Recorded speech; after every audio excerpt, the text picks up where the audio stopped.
Good evening, ladies and gentlemen. Welcome back to the Shadow and Sun Show, and welcome back to another Appendix N book club meeting. I'm going to bring the other guys in just a second. Okay, let's do it now. They're getting antsy back there. Howdy, Grandma. Welcome to the show. You know where the link is. You want to come and join us? You're always welcome here. What's up, Justin? Nothing much. Yeah.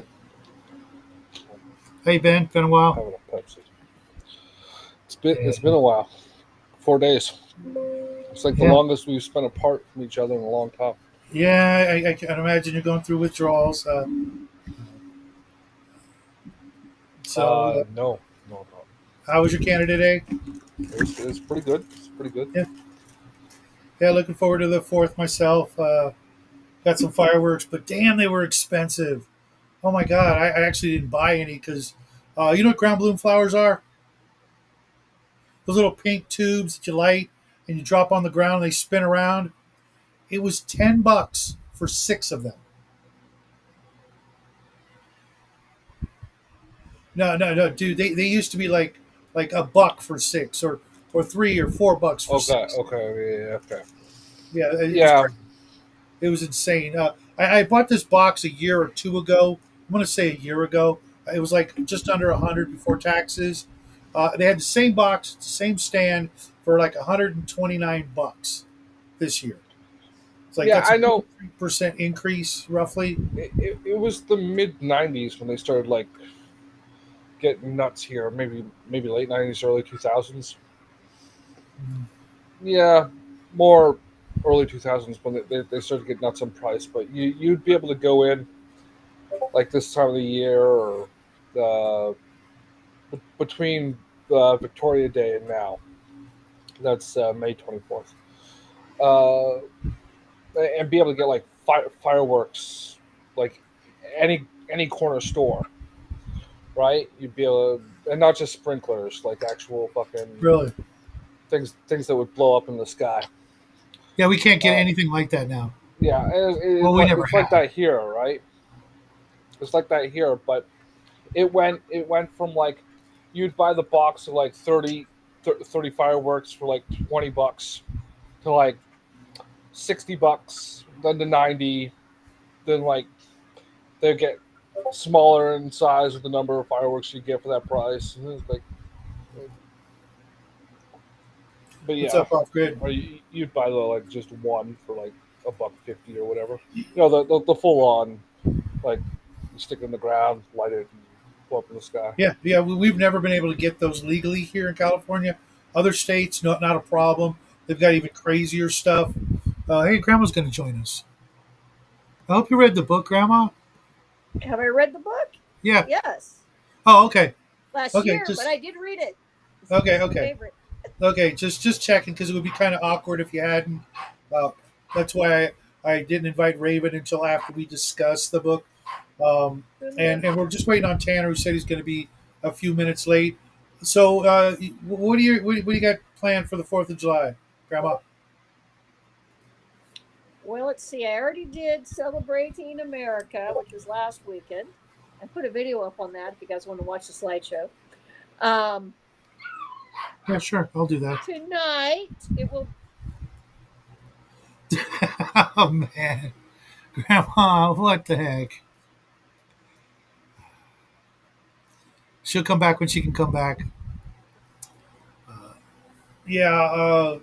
So I decided not to buy any fireworks. I'm just going to use what we've got left over, and hopefully they'll still work. Mm-hmm. You were saying, Grandma? Um, Sorry about the dog in the background, but tonight, there's going to be a big display, just 2 houses from me. So I'm going to go out and watch that. Tomorrow, I found out I'm supposed to be in a parade, so I'm going to go do that, and then barbecue. So that's Yeah, Yeah, that. I dragged the barbecue. barbecue out into the front yard and set up a table. And if anybody comes by, I shove a hot dog in their mouth. It's like, here, happy Fourth of July. Going over. I think I'm going over to friends, and we're barbecuing and shooting off fireworks. Yeah, Jackie's going over to his friend's house to hang out with his friend. they've been friends since like practically kindergarten. So you know, and what do you got there, Justin? Saltines? Yeah, I can't eat those just plain unless I'm sick. I like tomato soup is like the only time I ever really use them. I'm more of a Ritz cracker guy. Those I can eat those just plain, but I Yeah, do I like Ritz too. We don't have any at the moment, but I like myself a cracker more than a chip. really. Yeah, I've actually not more had a potato. crunch. I've not had a potato chip since Lent or before, March, Yeah, I think it was. I've gone to like corn chips and stuff like that. I know it's not much better, but it actually has curbed my eating of those things yeah, because I got to drop some weight fast. I've got a garage that needs cleaning, and it's going to be insanely hot this summer, but I got to do it. AFK is, excuse me, off grid is AFK and listening. Dungeon Minister, yes, saltines with peanut butter. I was the one thing I was gonna add to that. I watched your show last I night, like Dungeon cheese. Minister, about Villains and Vigilantes, because that is literally that's my go-to game. If it's in my bug out bag. If I could only have one game on a desert island, it would be that game, because in the original 47 page rule book, I literally used it to play like Dungeons and Dragons or other games. If you really get to know the power system, you can apply them to, you know, magic items and things like that. He can go through a sleeve of saltines and have a cup of peanut butter in no time. Yeah, I'm trying to be really good about that. I'm going shopping Saturday. I'm gonna get some carrots and ranch dressing and stuff like that to try to curb that need for crunch. But man, I've been pretty good. I used to go through like 3 to 4 bags of chips a week.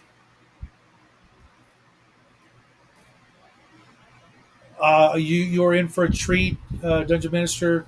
V&V is just it's solid. The only problem it has is no real skill system for characters. You know what they do in their off time and what they're good at. It's pretty much just a use your power game. But if you borrow from another system, or if you use uh, there's a little chart that gives you like what your character or NPC does.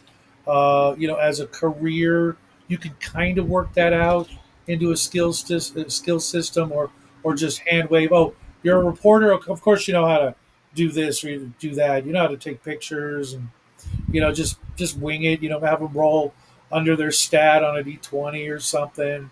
You don't have to worry too much about it. But I actually learned more from playing that game to be a good role player and dungeon master than any other game, because I always use the situation. They've been writing Superman and Batman stories for close to 100 years, and as powerful More than 100 years. and unable to perish as those two characters are, you can still find a challenge for them. It doesn't always have to be, Doomsday or the Joker. It can always be something mundane, but it's still a challenge. Yeah. Did you ever play V&V, Grandma? So, No, I have not played that and one. the There is actually quite a few old games I never got the chance to play because nobody was playing them in my area that I knew. So even if I had the game, maybe I couldn't talk them into it. Like there's a Gotcha. bunch of I know. games I I know had how like that is. that, I've but got. they just wanted to play D&D. Yep. uh, Yep. Yep. The 800-pound gorilla. Did either of you guys read any actual comic books growing up? Yeah. none regularly. Just the odd heavy metal. That was Really? my mainstay. We had It's not some a bad choice. spawns and what was that? What was that comic company that those guys that left Marvel created in the 90s? Image. Image. We had a bunch of Image comics. They were always Like on in like a pack of 3 at the dollar store. So okay, Wildcats or Brigade, and my favorite yeah, was yeah. actually Stormwatch. I What love that. was what was the one with the guy? We had the issue where he got sent back in time and turned into a woman. No idea. That's the only issue of that comic. I just remember reading that like 20 times. I don't remember fuck all of what happened in it. Sorry for the swearing, Father Aaron. He's heard it before. Grandma, you're muted. Okay, okay. Okay, so the mute symbol doesn't show up outside of your end because every time I put a cracker in my mouth, I'm muted. Yeah, I've read a lot of comic books. I plan on Yeah. reading a lot more. That's why I've been doing the omnibuses because they're just a great way to be able to read stuff at a fair price and not have to worry about, oh no, I wrinkled the cover. Some of them do have dust jackets, which are better off just taking off and putting away. Hmm. But there've been a lot of comic books I always wanted to read, but I couldn't. Like Silver Surfer, that one was Oh just yeah. completely out of reach.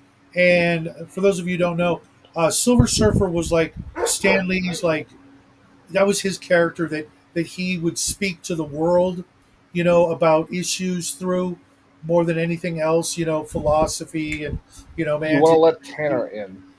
Pardon? You want to let Tanner in? He says he's Oh, here in the back room. really? I don't Uh, see not, him. not not on there on the Discord. I don't know. He knows where the link is. It's in the at the very top of my Discord that says Yeah. live stream links. Tanner, if you can't find it, I'm gonna I'll, smack you I'll, around. I'll put it in the Okay. the the book club thing. But Um, being able to pick up the Silver Surfer omnibus, I get to read all the origin and all those things that I'd only heard about through other comic books, and it was like 30 or 40 bucks. I got lucky. It was a used copy, but now I got to read those that even trying to find one Silver Surfer comic book from back then would cost me about the same price as the Yeah. whole 30 issue hardcover. oh, oh yeah, There he is. certain comics, so just forget it. Yeah. Jeff, RPG Grandma, I love your vids. oh, thanks. Here I am, fashionably late. Judge, No worries, uh, Tanner. We knew you were going to be a little bit late, and we always goof off for a few minutes before the show just to be cordial and social and stuff like that. But now that you're here, we're going to get started into this. And Grandma said she has actually read the book. I had never heard of it prior to your recommendation. oh yeah, it's And Really? yeah, never heard of it. And I'm gonna at the very beginning, the first like 5 or 10 minutes, I was just like, "Oh, this is not really my thing." I was just like grinding through it. I'm like, "Oh, hey, wait a minute, spaceship? Okay, now yeah, you got my attention." I'm like, Mhm. "Oh, okay." It was on the cover. I know, but lots of books start out that way. A lot of books we've gone through. I'm like, oh, I'm not going to enjoy this, and by the end, I'm like, oh man, where have you been all my life? So Tanner, why did you recommend this one? A couple of reasons. One is that you guys had done Broken Sword, and we had just done Three Hearts, Three Lions, and this is not a slag on Anderson at all. I adore his work. Because we're going through Appendix N, that's one author we can kind of check off the list and get a bit closer to completion. The other is that this is sort of a unique entry in Appendix N because everyone's heard of Conan and the Lord of the Rings. They've probably heard of Lovecraft, and they might have heard of Vance. But a lot of them are a bit obscure by today's standards. Like, very few people have heard of Kothar. Your favorite, right? Isn't that one of Well, my favorites? this is kind of why I was surprised you said, I'm trolling, dude. Yeah. Why, Yeah. why I was surprised that you hadn't heard of this before is that this is considered one of the great sci-fis. Like, I don't know. it I'd had go a war that game far, based but off of it. There Yeah, was a there's a what Well, I board based mean, on it's game. it? on like a bunch of It was a board game. Oh, well, it was really? yes, and also a really horrible movie, which a few weeks Uh, back I said Paul saw like 10 minutes and quit. I was incorrect. He heard the movie, heard what they were doing to it, and didn't even bother watching. now I watched it. I watched it You poor! two, I three told you weeks not to ago. do that. It actually was not that bad. It did stay pretty close to the story. Okay. I Um, might check it out. there were things condensed in it because it's just a 2 hour movie or a 90-minute movie or whatever. But yeah, They it's actually also not that laid on bad. the humor a bit thick. Because They did this is a do very that. funny book, but it is more of like a light dusting of humor. Sort of, you Yeah. can miss that it's meant to be humorous, and then later on you're like, oh, I get it now. And with Yeah. the High Crusade, you've got like the trumpets blaring during a wedding, and he goes, not yet! And you've got Yeah. a dopey Frenchman bumbling around. Um, this book is situationally funny, where the book Yeah. was trying to. This book was situationally funny, where the movie was trying to be like trying to tell jokes, which is not the way you do this kind of humor. Um, Mhm. uh, So, but so the aliens were better in the movie. I know Tanner adores this book. How about you, Grandma? What'd you think of it? I liked it. You did? Oh yeah. Okay. Like a I, lot, a I lot. thought I thought it was a good example of how to work sci-fi and medieval culture Mhm. uh, together. Shadow, can you do me a favor and go into the volume panel and bump Grandma's volume up a bit? Yeah, I just had to bump Tanner's down, if you can Yeah. believe that. Say something for us, Grandma. Testing one, two, Oh, three. perfect, perfect. So, Justin, how about you? Did you like it? Uh, I liked it. I liked it. It was dry, but it was good. Okay. I wouldn't mind seeing a little bit more between when they finished conquering the empire or whatever to when I guess the Israelis showed up. Yeah, Yeah, I bet you loved yeah. reading that. Indy was awesome. Did you guys yeah, conquer the motherland? Kinda. Oh, wonderful. Still, I could have gone for another crusade. I know, right? I did appreciate that. Um, the only problem I had with this book was suspending my disbelief that they would be able to get anything to work without more casualties. Even though I'm an extensive Gamma World player, where this is the key proof to your Gamma World DMs. Like, see, we can do it. We can figure out this nuclear power plant, no problem. We just need to spend a little bit of time and bully the natives into teaching us a little bit about it, and we got it covered. Once I I like I like that one line. It wasn't too hard for them to figure out the symbology, as long as anyone that can figure it out, Hell Tree can figure out what the symbols mean after a little. I'm not delivering the line, but it's like if they can figure out what the lion and the twig means, they can figure out what the on button means. yeah, Yeah, that and was you gotta my only. love. Yeah, But personally, I do think that the middle part does slump a little bit. Like, I can remember very vividly the first slice and the last slice, but the middle part's like, come on, man, you can speed it up a little bit. yeah, The other is that, and we're gonna get to this soon. While I understand why it's there, and I do like the ending of it, the B plot needs a spanking. The what are you calling the B plot? Roger's marital issues with his wife and Yeah, Sarah Oh Wayne. yeah. they I lean since you brought it up, I was gonna just nope out if it turned into another Camelot issue, with Lancelot and Which is Arthur. deliberately referencing.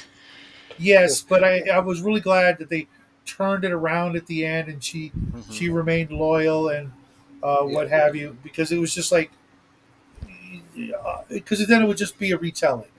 Mhm. Yes, they Yeah. built that up more in the movie, but it doesn't have the same in depth pay off because they didn't have the budget to do like the space scenes or anything like that. Which is like, because I kind of can understand her point of view and Oh, absolutely.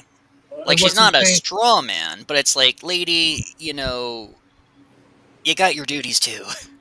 Well, not just that, but look at look at the grand scale of things that were unfolding for her people. They were leaving the entire everything they knew behind for the greatest of crusades and accomplishments in human history. Had that continued or been real, what they could have accomplished would have been far more than the book. yes. Now I'll say, in the movie, it was funnier because they play it off like in the book. They have two kids, right? They've Uh, been married for a while. what's his name and what's her face, which we never really see besides near the end. But in the movie, it's played off like he has no idea what sex is, except for in the abstract. So he's like talking with his buddy about getting the wenches on Crusade or whatever, but he's got this woman and he's like not touching her, and she's sexually frustrated, like because he understands the sex is supposed to be something fun in the abstract in the movie, but has no idea what it actually is, which makes no sense for anyone that's been around farm animals. Yeah. That's kind of what he means by it's deliberately telling jokes as opposed to being more, this happened. So that was kind of interesting. Yes. Once I But- knew which end to point it, we were fine. Yes. But shall we go on to the favorite, least favorite character, or what Yeah, shall yeah. we? That's, you're reading my mind there, Tanner. Grandma, I'm going to pick on you again. Did you have a favorite character? Move on to. She got someone in there, and she's muted. You're muted. Yeah. You're muted. You gotta raise the volume. I think she's talking. Someone's in that room with her. Yeah. So Justin, we'll go to you. Favorite character? Well, the one that wrote the journal, the Brother Parvis. Brother Parvis. Really? Wonderful, wonderful surprised. co-lead. Really? I like Brother Parvis. I think he does the funniest things Yes. in the story, and of course it's his telling that we're reading, Mm-hmm. or the Israeli is reading. Yeah, yeah.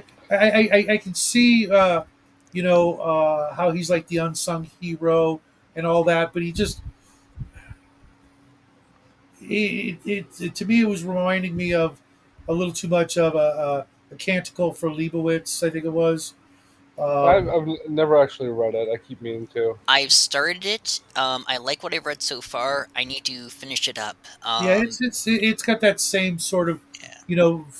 feel to it, where he's telling the story of history, and it's just Tanner, favorite character. Parvis is a wonderful narrator, and Roger is a wonderful hero. I also appreciate their how you kind of see the imperfections. Like, yeah, Roger's a great bluffer and a great hero, but he's frustrated in like his downtime, and he's like, he knows if he fucks up even once, this is all going kablooey. And Parvis is doing a great thing, but he's very hard on himself and he's very humble. But truth be told, I think my favorite character is Big Red John, the archer, the Chad of the novel. Okay. Are you back with us, Grandma? Yes, I am. Sorry about that. Splendid. Okay. But yeah, he was a blast every time he showed up. But yes, we should have done ladies first. Well, she was in the middle of a convo. So, Grandma, favorite character? Well, I honestly like the monk who was telling the story. Parvis. Yeah, I actually liked him a lot. Okay. For me, the turning point was when Sir Roger uh, uh, destroyed the siege by flooding them with the released prisoners in the thousands. I was like, and the way he explained it, I was like, dude, you're the man. You know, Guerrilla tactics, tempering, man. tempering, courage and wisdom and humility and what was the other one? Mercy. Uh, making it all boom in that way. Uh, yeah, he was the hero for me of the story. Yeah, he wasn't perfect, but he, damn, what a life that must have been to be able to do all that, to go from, you know, Earth to knowing all these great things and still, you know, making it out without, too many a blunder. Mhm. So we'll do the converse with the least favorite characters. We'll just keep the circle going around. Justin, least favorite character. Mm,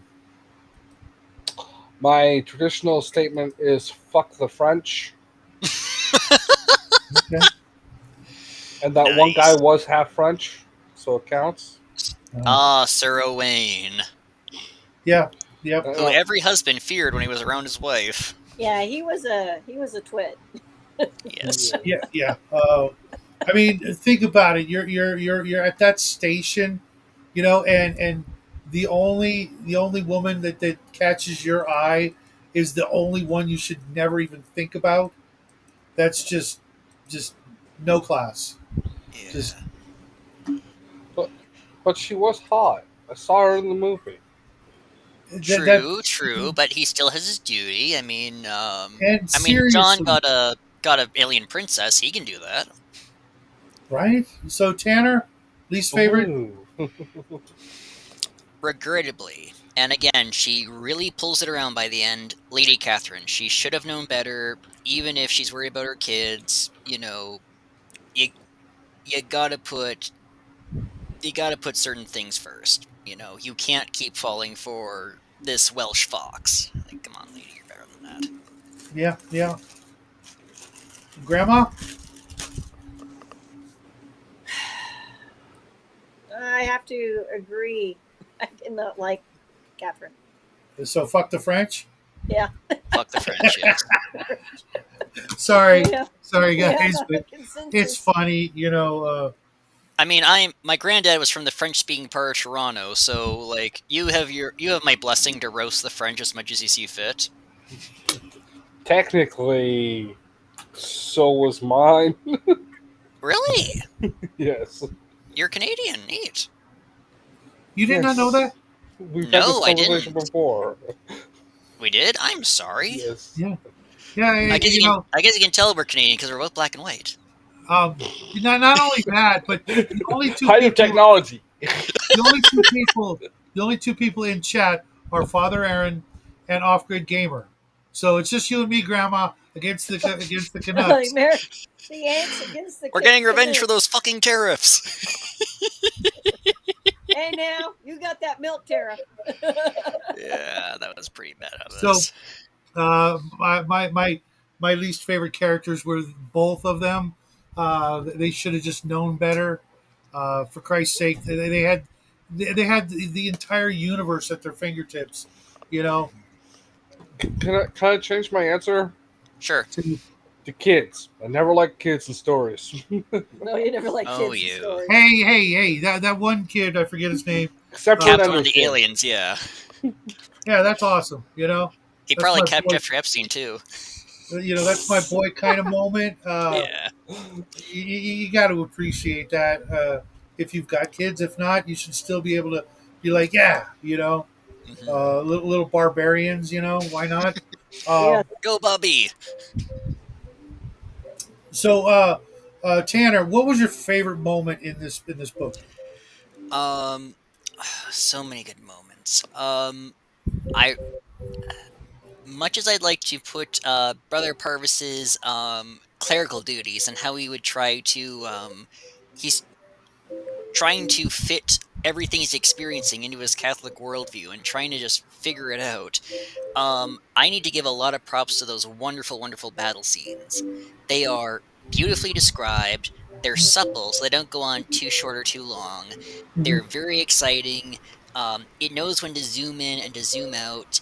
And it takes something that most people would see as very silly, is like knights on horseback and archers and trebuchet versus laser gun firing aliens, and makes that really believable. Yeah, This he did a really good Yeah. job Yeah, in, no, no. in explaining how they could be victorious. And if you You know, look at military history, almost every time, 99% of the time, out of the box thinking and guerrilla warfare always wins over the tech and the numbers. Yep. kind of. Also, I need to give props for the Battle of the Meteors, where like stealth archers in spacesuits are like quietly picking off aliens. Understanding like if you fired the bow, you'd probably be like shot back a little bit in 0G. That is a crazy good piece of description. Oh, shot back a little bit. Yes, you might want to make sure you're not in front of a meteor before you fire that thing. Talk about How rocking about a you, heart in Grandma? seconds. Yeah, no, the battle scenes were awesome. The descriptions Mhm. Is that and your just favorite part? yeah, I think so. And the aliens just always being in shock, Mhm. and then at the end when other alien groups are like, hey, we should just surrender. We can't beat these So guys. Join them. yes, let's join them. Yeah. So Justin? I really Oh, like sorry. that. Well, if you have something more to say, Grandma. Yeah, they cut you off, Grandma. No, no, go ahead. Okay. Um, favorite scene. Uh, the very last lines of the book are like they're describing how the Israelis need to go to the capital of the human space empire, and they're like, we'll give you a astrologer to navigate your ship, because they're using that word, and Bit of a navigator. and the guy's like, no astrologer is touching my ship. 'Cause- You bumpkins, stay off of Doing this. all This is this is it's this is all been Mercedes. yeah. To those watching in the future, how much we're like reminiscing and giggling together like this should tell you how good of a comedy this is. Like, It is a good chuckle. indeed, Absolutely a good wonderful chuckle. action The whole comedy. book. And then Shadow, our glorious host. Ooh, another one. Rooster, Hi, good to George. see ya. Hey, what's up, George? Thank you, Tanner. Hey, real quick, Grandma, what are you working on? Oh, I am working on the Oh, nice. Skeletons.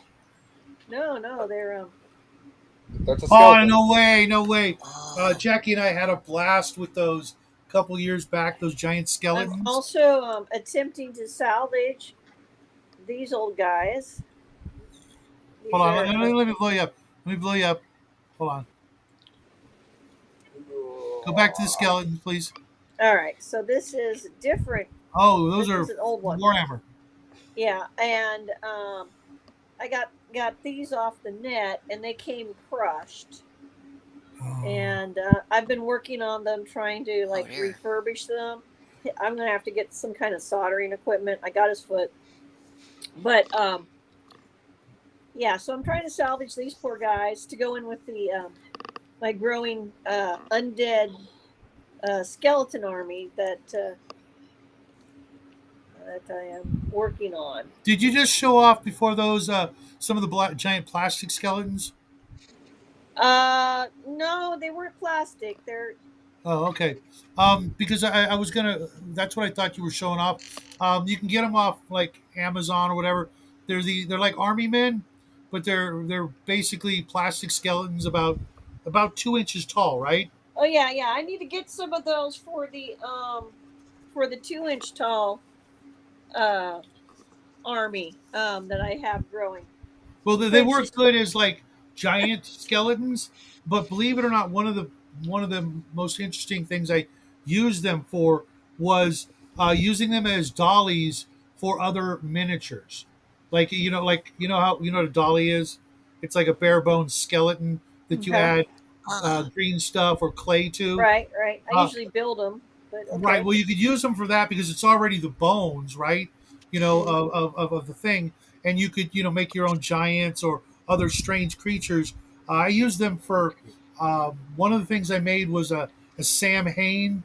If you Oh, remember him cool. from Ghostbusters, and I just draped some wet baby wipes with glue and water to make robes and things like that. And if you need like a larger base model to craft your own monsters with, uh, I'll see if I can find that video and send you the link. But Oh, okay, cool. just adding like milliput or green stuff to them, you could build them up into, giant reptiles or dragon man or Excellent. whatever. Yeah, I've got like a box of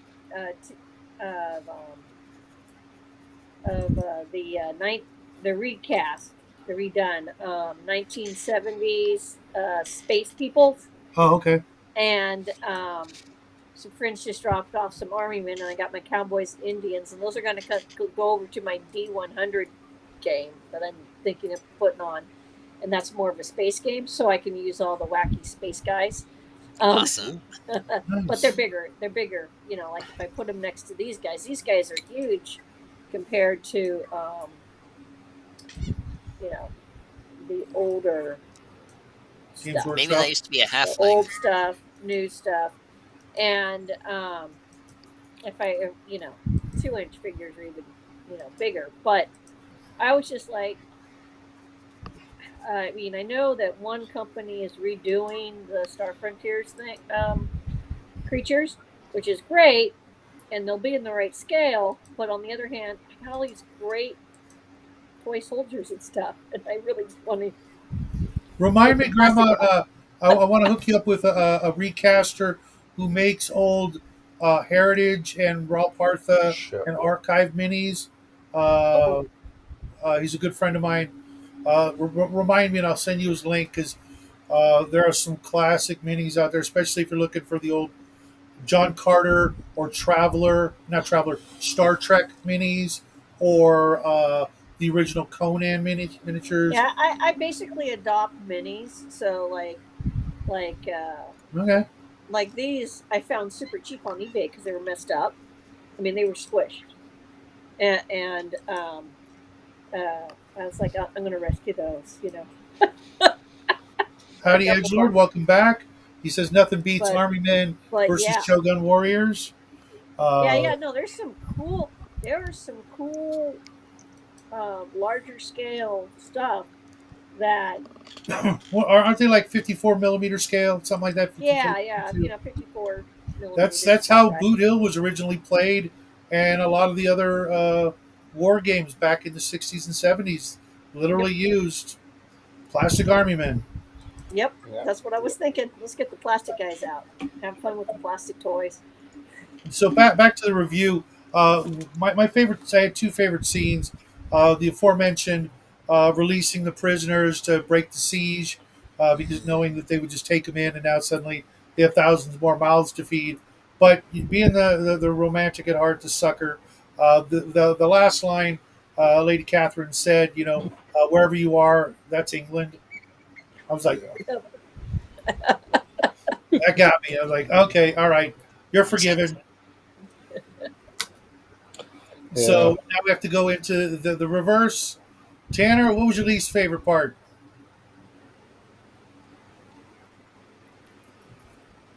Tanner? Tanner. Okay, we'll go on to you, Justin, until he gets back. Least Hmm. favorite.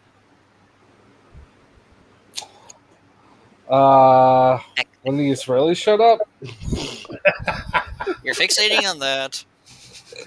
Have you met Justin? Uh, Well, obviously, I met him. I've been on several podcasts with him. No, it's just, I answered that's that his as the that's joke. his thing. Um, Oy vey. Oy vey. And Edgelord, remember, um, tell him Shadow and Sun sent you. And if you're on Discord, you're on my Discord. Show me what you get. I'm curious because I need to order some as well. And thanks for looking them up If they and let me know. They've got some great minis. I'll make an ad. Maybe I'll do another video about their stuff because their stuff is the shit. Tanner, what was your least favorite part of this book? regrettably, between the annoying Meryl crisis, probably the middle part where it does become a little yada yada. There's good stuff in there, like him meeting with the other alien leaders and bluffing his way, and Mm-hmm. them taking advantage of their bad hearing, but Mm-hmm. that could absolutely have been refined a bit more. yeah. Um, Structurally, it's one of the things that is learned over the next 20-ish years in sci-fi writing is to actually have the events in the middle of the story be something. Um, Watch if we do either of the books on the ones we're picking for my Mm-hmm. birthday month thing, you'll see the difference in that, especially in March Up Country if you pick that one. Definitely post the audiobook so we can get started on those afterwards. Yeah, yeah. I'll probably have to like do them myself and put them on a private account Splendid. and send them to you. Thank you. Sorry for interrupting. Yeah, I did too. Grandma, least favorite Well, part. the middle when it dragged and got kind of just but also I just really did not like the whole um, drift parts that were reminiscent of Sir Lancelot and Guinevere. I just didn't like that Yeah. anytime. Just didn't like Same it. here, Grandma. Like, That in the first five minutes of the audio book where I'm like, oh man, Tanner, I'm gonna get you for this. Oh hey, wait a minute. Let me It was look through the list and see what you're going to get me for. you need to build up the concept. I think the whole Guinevere Lancelot thing was the premise for the story to begin with, like Tanner was saying. But yeah, my serious answer would be the middle. I was joking earlier. Uh, yeah, like it would have been nice if we had known the side characters a little bit more. There's more depth into them, Yeah, and that we would be had nice. gone with the raiding party to that one place. at the beginning of the battle, the No, first battle. yeah, the one that blows up in the distance. Yeah, Yeah, and then like maybe we could have had like a cliffhanger of them like running through and going through, and we yeah. cut to like the next chapter. We're back with Bear and Roger or whatever the fuck his name was, and it blows up in the distance. So we're like, did we lose everyone we were just with for the last 100 pages, or 50 Fair, pages or but whatever. then that could also stretch credibility where it's like, oh yeah, sure, you killed everyone. Sure thing, officer. Right. But that happens. Like Oh, well written true. Like, stories can nowadays do it's that. more common. Yeah. And that would have given us more depth into like battle scenes and like personalities of characters and whatnot. Eyeing over the stories where Shadow might legitimately come up here and strangle me. Once we finally get to the Carnelian Cube, he's probably going to be rather nonplussed. No, because he's the one that wanted to do the Appendix N in the first place. So all the picks are originally his pick. Yeah, even if they're not his favorite books. Yeah. It's all part of learning and understanding what got us all here. You know, Mhm. it's part. You'd None have of this stuff got me here. we got the hobby. Let's put it that way. Brought the hobby I to mean, where it began. If it hadn't been for each and every one of these books, some little part of fantasy role playing or sci-fi role playing or even wargaming would have oh yeah. never existed, and God knows how many, you know, butterfly effects that would have, ruined or changed, Well, we Like, etc. I'm are. almost certain, along with the Broken Sword, this was definitely a major influence on Warhammer 40k. Yeah, I could totally see Oh that. yeah, I Armor can knights see with that. swords and ray guns fighting Xenos. Yeah. Very different outcome, very different tone, but you can definitely see the step to step. Edgelord, no, we haven't done Shadow People. I don't even know if that's on the list, is it? It I is. think That's it is Margaret St. Clair. Yeah, I can't wait to get my hands on her stuff because I really, love really. the Noel short story. Oh That's yeah. pretty interesting there, off grid. So we're dealing with royalty on our Sunday night game. Good to know. Uh, Um. Honestly, this is a really good gateway because this is Poul Anderson. He'd written The Broken Sword, which was a really great. This did not pause on me, did it? I think I've read something or some other things by him. I'm going to be redoing my garage and organizing my book collection and putting all my paperbacks in mylar bags and all that stuff. So I'll see what other books I have of his. Uh, I don't believe they're the ones from Kern or Kryn or whatever. I never read any of that TSR brand of fiction. I stayed away from it. I almost read the Gord novels, but then I went, Um. yeah, no, I don't want to do that.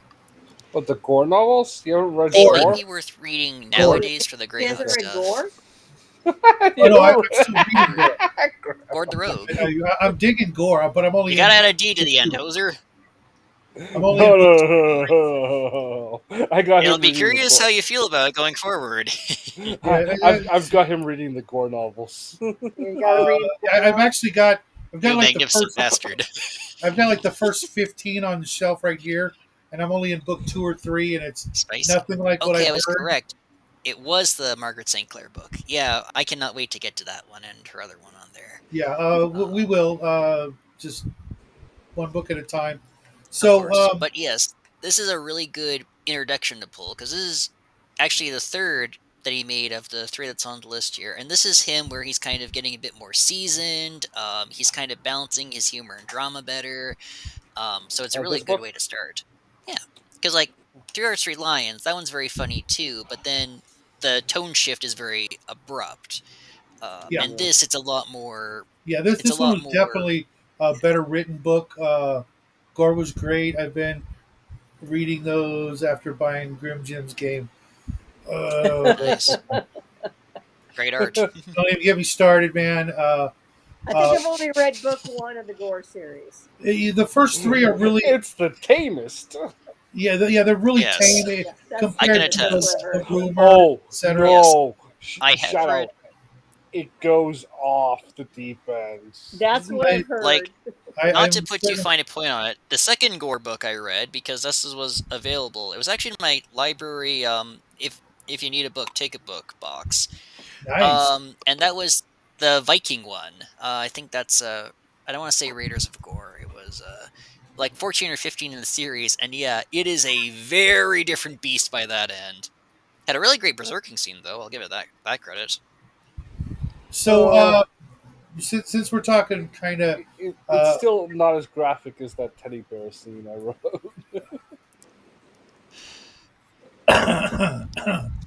Right. Back to excuse me. Shadow.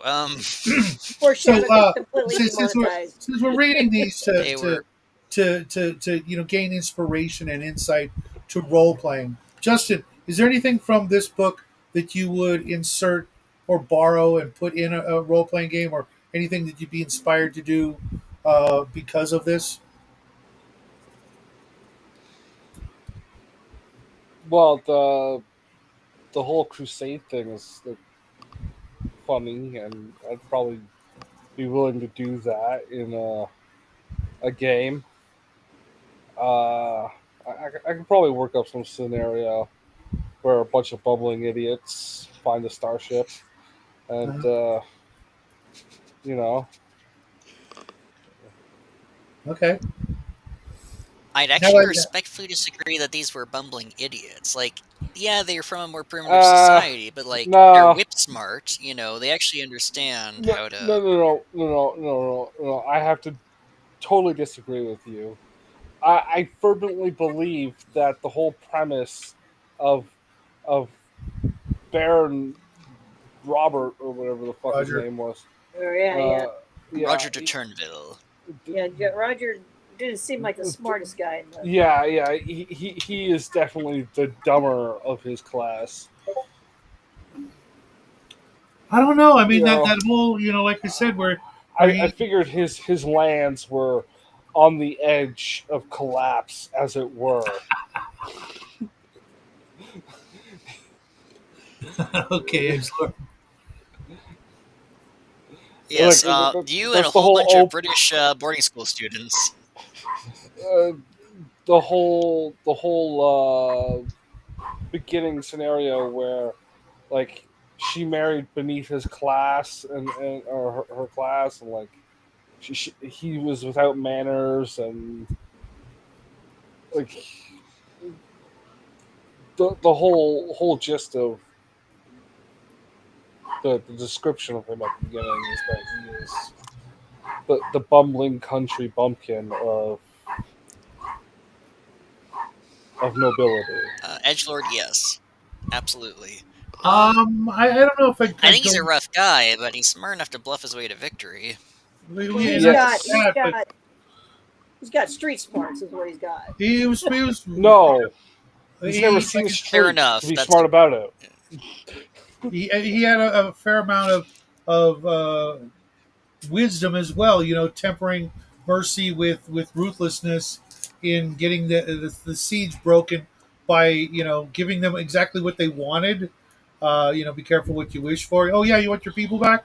Sure. Here's like 2,000 of them. How you gonna We'll just keep the artisans. Yep. right? so The so important ones. Yeah. Tanner, how about you? Is there anything you're going to borrow from this, or have you?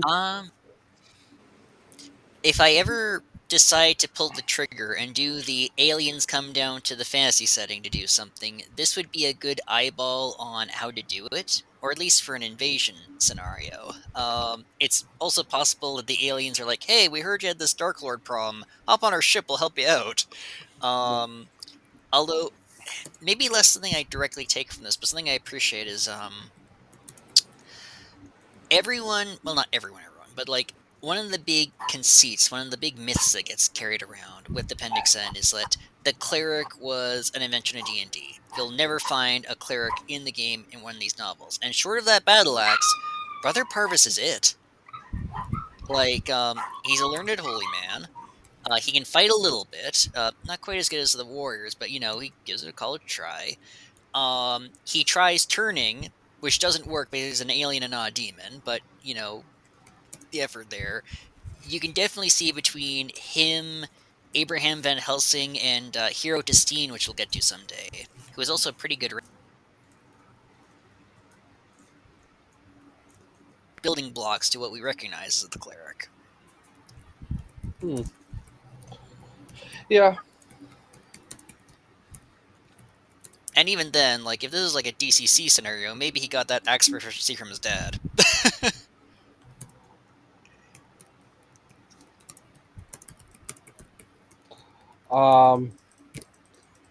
Yeah. I never get into those arguments. They're always petty and juvenile, in my opinion. Yeah, I don't nuances care. that I are don't missed. care. I don't care who will win in a fight, Superman or I don't know, Galactus. I don't care. I don't care if Lois Lane would die if they ever had sex. I don't care They any of don't. those stupid fucking comic book style arguments that nerds get into. They're just a waste of time. Did it happen in And the the worst part is story? that the Yes or authors no? listen to those. Yeah, and then they think the people that have those arguments actually have a brain, and then try integrating them into their stories, and then the stories get wrecked. Oh, it's worse than that. They know they don't have a brain, but they'll use this as an excuse to, like, jackrabbit it. Wait, not jackrabbit, jackhammer the canon with it. When they should be kind of answering even these bad face arguments with, no, this is how it works, take it or leave. Yeah. We're gonna be the bigger men here.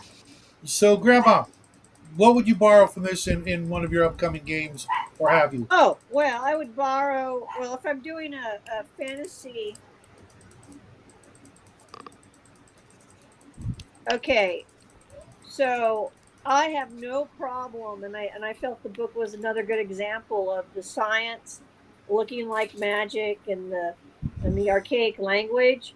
So applying the archaic language to modern technology,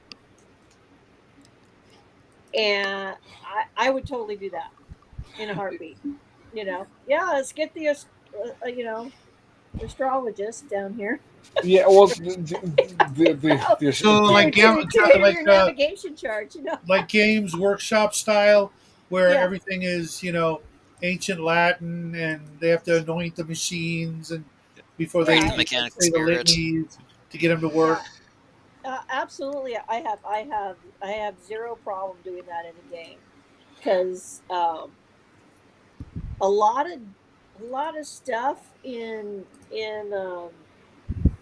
D&D, at least the early stuff. There's always this hint of post-apocalyptic. There's always, if it's even in timelines, there's always this hint of this great of technology, and then for some reason that tech's gone, but everybody's doing magic, and So similar to like the ancient alien theorists and the rumors of Atlantis. hey, If when you, did Raven get here? Hasn't Raven been here for a while? yeah, I see. I was raised by a poor orc child popped in, but No, that was a joke. Yeah. Conspiracy theories Yeah. Yeah, and the oh yeah, that oh was a yeah, dig at me. No, because I do get a lot of inspiration, or I did when I was watching Ancient Aliens for Aliens is ideas of great. you find the ancient ruins of such and such, and you find these weird gizmos. I've done it in my recent game where the players came across a submarine, and the people in the submarine were selling things that they didn't know what they were, but they had dredged up from the ocean, different Right. gadgets. It's like, hey, you want to buy this thing? We don't know what it is, but maybe you might be interested. It was a carburetor or something. But like I also explained to my players, if you were to take let's say a carburetor, hey Raven, Hey, and take like you All found a right. carburetor Hey, or a bud. spark plug, right? Like that famous spark plug that was found in ancient rock. Let's just say you found a carburetor in a fantasy D&D world, and you cast like a legend lore spell on it, and you start learning, well, it's a carburetor or it's a spark plug. Well, what's a spark plug? What was it used for? And then you start learning all these other things, and then when that spell ends, you start asking the same spell these other questions. Well, what's an automobile? What's combustion engine? And slowly why you can doesn't that mage ever die? Right? slowly you Actually, can speaking of mage, um, speaking of mage, here's a little shit post for you. We always hear about like ancient aliens and like the magic being technology. Well, you could also do a thing where you flip that, where you're told that there was a super scientific city, and you go there, and the alien running it is a straight up wizard Right. yeah. with like a little star and planet hat. I And astrally projected to our I was planet. going to say the city's made entirely out of emerald. Hmm. Oh, that's good. For Or me, does I'm going to use what I learned from this particular book in giving humans or the player characters a little bit more benefit of the doubt, being able to reconstruct or learn how to use this technology, especially in my upcoming Gamma world. When the mutant tree man is trying to figure out the black ray pistol. Maybe give him a little bit more leeway, not necessarily fudging the dice or anything, but not like trying to get them to point the black ray pistol at their forehead as they pull the trigger. As it was so common in the old days, DMs were encouraged to have characters off themselves, trying to figure out ancient artifacts. Am I are you going to kind be using the research charts? Yeah, of course I will use them, but if they can figure it out through description, if I tell them, it looks like this, and they're like, oh, that sounds like such and such, I may give them a bonus or something like that, because of course I won't make every firearm look like a firearm. It could just be a stick with buttons on it. It could Well, be that's the deal. In a lot of the old see a lot of the old D&D. So, like, if you look at let's see, the first outside of Blackmore, the first purchasable setting was the one by what is it, We People, with the Misty Isles. And if you read through the island descriptions, you will start hitting on the fact that they're living in a post-apocalyptic world. They just don't know it. Mhm. And when it says, like, this dwarven city, when they kept going down and they found ancient ruins and they found guns down there, that tells you that there's been some kind of weird technology thing happen. Mhm. Or the mage on one island seems an awful lot like an artificial intelligence. Or the fact that there's sea mines that blow up ships. Mhm. And is that dragon that's iron actually like a steel dragon, or is it a machine? So Sure. there's Why not lots of both? things Yeah, I in actually there. had Yep, a Tamil, definitely. in one of my games. I actually had the players investigating what they were told was a metal serpent that would burrow through the underground, and it turned out to be a subway. You Yeah, know, because it's all uh, about how you present it. a pedal throne, pedal throne. Yeah, Yes, and I, so, I like, was when you watching go that back game and as look well. at Blackmore, and and then you know about the modules that came out of that Temple of the Frog. You're dealing with spaceship. You're dealing with spaceship technology. You're dealing with I've read quite a few post-apocalyptic stories, and some of them have been in fantasy worlds. But my favorite post-apocalyptic novel of all time had an AI ruling over a cult of feminists. And if you know what one I'm talking about, I Okay. think I do. Think Did anybody ever read? I think it was the Sunset Warrior or Daichan by Les Bader. uh, still on my list. But that one Okay. is I've another not read that great, one. no, No. looks like fantasy, really sci-fi n- one. Yep. none of you have read The Postman. No. No, No, not a chance. saw the movie.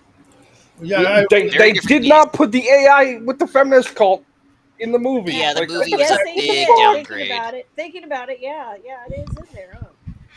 Well, they did. There was there was the same sort of scenario in Best part of the book. that famous Twilight Zone with Lee Marvin in it.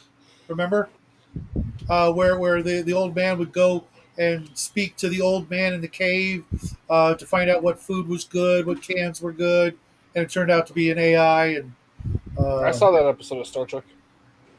no, it was Twilight Zone. I think that's the No, I joke. saw that episode of Star Trek because there was Oh, an episode of Star Trek as well. yeah. Okay. Something that we should also mention, something I appreciate here too, is I really like the running gag. I think they do it twice, where Brother Parver's like, "Don't worry, evil sorcery has no effect on good Christian men," and the old guy or the lady's like on the ground quivering, "But I'm not a good Christian at all." Ah! He's like, "Oh dear, oh dear." I like his follow up, right? Because he's like, but it's probably just artifice, like war and siege engines. But those can kill good Christian men. I also love the and admittedly this is morbid humor, but this is kind of the thing where you can take it as serious, you can take it as comedy. Um, the aliens just saunter up with a ray gun, kill like the first guy they see, thinking that the peasants are just gonna turn around and just flee. Regrettably, they attacked a bunch of Englishmen who had just burned down 2 or 3 houses right before going on crusade. So they're met with hails of arrows. They kick down the door and start hacking down alien after alien, leaving only our villain Branithor alive. What was Yeah. Baron? What's his face's big concern about it? Yeah, you know what? He They're was burning kind down of the town and killing each other. We he better hurry wasn't up and so. go. Yeah. What was his name again, Tanner? The alien, the villain. Branithar. He could have been Brenthar. so much cooler and nastier. He was Yeah, he kind was of like just a toady, you know. He just Well, he is an engineer. It's like he is kind of yeah. like kept He's on a he was short the described that. leash. alien nerd. The alien Yeah. nerd survived. Am I correct in thinking, Justin, that Branithar is actually played by that uh, dwarf stunt woman from Total Recall? In the movie, I didn't Yeah. even know they made a movie of this. Now I'm gonna have to go find it. yeah. Yeah, send us a If you link like and the put it book in. that much, I'm not sure if I'll link it, but like, don't get your hopes too high. No, I never do on B-rate film. Debbie Lee Carrington, yeah, the dwarf woman, yes. Mhm. I'm gonna find a picture of the character Yeah. because it's here on the IMDb, and uh, you will agree with me that they look so much better in the movie Really? because they're just described as blue people Uh, in blue stumpy people. They like Yeah, shuffle yeah, yeah around. yeah. There's some Little good blue yeah artworks of them demon on the guys. cover, but yeah. Yeah, they're supposed to, and they calls them demons. yeah. Things like Uh, that. I don't Demons. know. And this is Eh, and they have like just tentacle hands or whatever. Hmm. Some shit like that. But, Ah. Good yeah, night, poor they could have made child. them blue in the movie. take care, But, Cal. I will Yeah, see that you is a disappointment. tomorrow, wow. maybe. Hopefully, with Star your Lost orders is for on the, YouTube. If the you game. hunt for it, you can watch it. Yeah. Yeah, You too, I Cal. think the And whole make sure you give the series. wife a hug for us. Sorry, guys. Oh. Oh, no worries. Another really good Memoir Self and Gamma World. Watch or read Star Lost. Even if the ghost of Chucklehead would strongly disagree with you there. Who? Harlan Ellison, thank you. Well, No, Oh. kind of. He was the showrunner, kind of, where they kind of goaded him into making a show for him. He's like, well, heck, we could try this. And then the production went all kinds of haywire. But then the show's got its fans anyway, so what's he got to complain about? hey, what's up, Omen? Yeah. Probably because it was going for a Last Starfighter and Battle Beyond the Stars sort of look and feel to it, with knights. Yeah, did any of you guys take a look at that video I put in about Deathstalker? I'd heard a whole lot of things about that particular movie. I never saw it, but then when I Good, bad, or saw this, both? yes, um, Okay, It's bad. I genuinely enjoy the first Deathstalker and really like the second. The third one can kiss it. okay, Unless you're like watching the MST3K version, and even then, there's only so much they can salvage. Like, let me put it right. this way: there's some brutal throwdown fights in one. There's a genuinely great fight at the end in two, where the villain is actually played by a mixed martial artist, like it's actual fighting. And then That's third nice. is oh yeah, it's a Sucker. badass scene. And then third has them awkwardly clinking swords together. The hero throws a sheet over the villain. He climbs up something. The villain's like, "Where'd he go? Where'd he go?" Tubi You as know, well. I've seen some of the Oh. Deathstalker movies, or at least one of them. I'm pretty sure, and I remember that there were some good scenes and bad scenes. That is absolutely I, fair. I'm a fan of cheese as well, Edgelord. If I remember Deathstalker 4 correctly, was them trying to. Yeah. like they made the first one, then they reused footage for the second and third one from That's why that that one. video is so funny Yes. that I put up on either your channel or mine because they literally show the guy who's doing the video on it. He shows a scene from the movie that's cut from the other movie, and you can actually see like the main characters in the up in the bleachers or something from the first Yep. movie. That's how little they cared AVGN. about. Yeah, Oh, yeah. yeah. Yeah. But Okay. back to this Uh, particular book. Yes, sir. I was just gonna say 1 and 2 are both available on Tubi. Okay, Yes. So if I you might want to watch check them, those out tomorrow. The Or MST3K of yeah, that was really tragic. A couple yeah, years that back. what Lana Clarkson, who was in the first Deathstalker, and they gave her own film series or later on. She was murdered back in 2001. Oh. Oh, okay. That's rough. Very, very sad. Yeah, I'm Was not sure that if I should. Barbarian Queen? Barbarian Queen, Amazons, one or two others, and she was in the Wizards of the Lost Kingdom movies. Okay, so both those movies are also on Tubi. Oh, okay. The I know what I'm doing next Barbarian week. Queen and Yeah. Amazons. Throw a watch party. I'll join in. Oh, I'm going to be on the treadmill. I got to find stuff I can watch while I'm exercising and trying While to. you're torturing yourself. Those movies are not torture. Well, maybe not torture, but those movies are very good bodybuilder motivation. If you catch my drift. Uh-huh. All of human Oh. history is precursed by cataclysms, environmental wars, astrological, angry sky wizards, uh, things off grid. Yes, I'm not I sure if was I should debating say on this, whether I but was going to ask this question, but I'm gonna anyways. You know, I don't know what Paul Anderson's religious leanings were, but how he did was you feel? agnostic.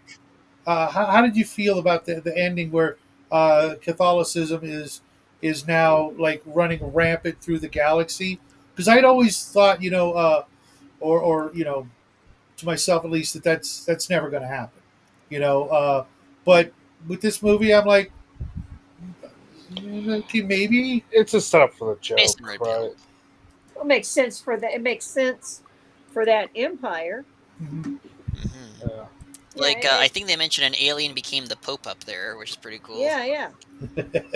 So they're all Pope out there William. converting and saving souls. I mean, Hmm. the crusade. I gotta side with Grandma here on this one. Yeah, based on red pilled. Yeah, it was. And It was the thing interesting. that's funny is that Paul Anderson was an agnostic. He was not a deeply religious man. Yet, from High Crusade, even with its tongue-in-cheek nature, and through Archery Lions, you'd swear he was a Christian because he writes them so well. Yeah, that's why I said I honestly didn't know. Um, But it makes sense for the culture that went Mhm. into space and took over, and they would then have saints that were aliens yeah, there were edgelord, there were and monks in Babylon orders and 5. whatnot. Yeah, they just set up a whole nother Catholic church out in space. Boy, is the Pope on Earth going to be confused? Well, he was probably killed by an Israeli.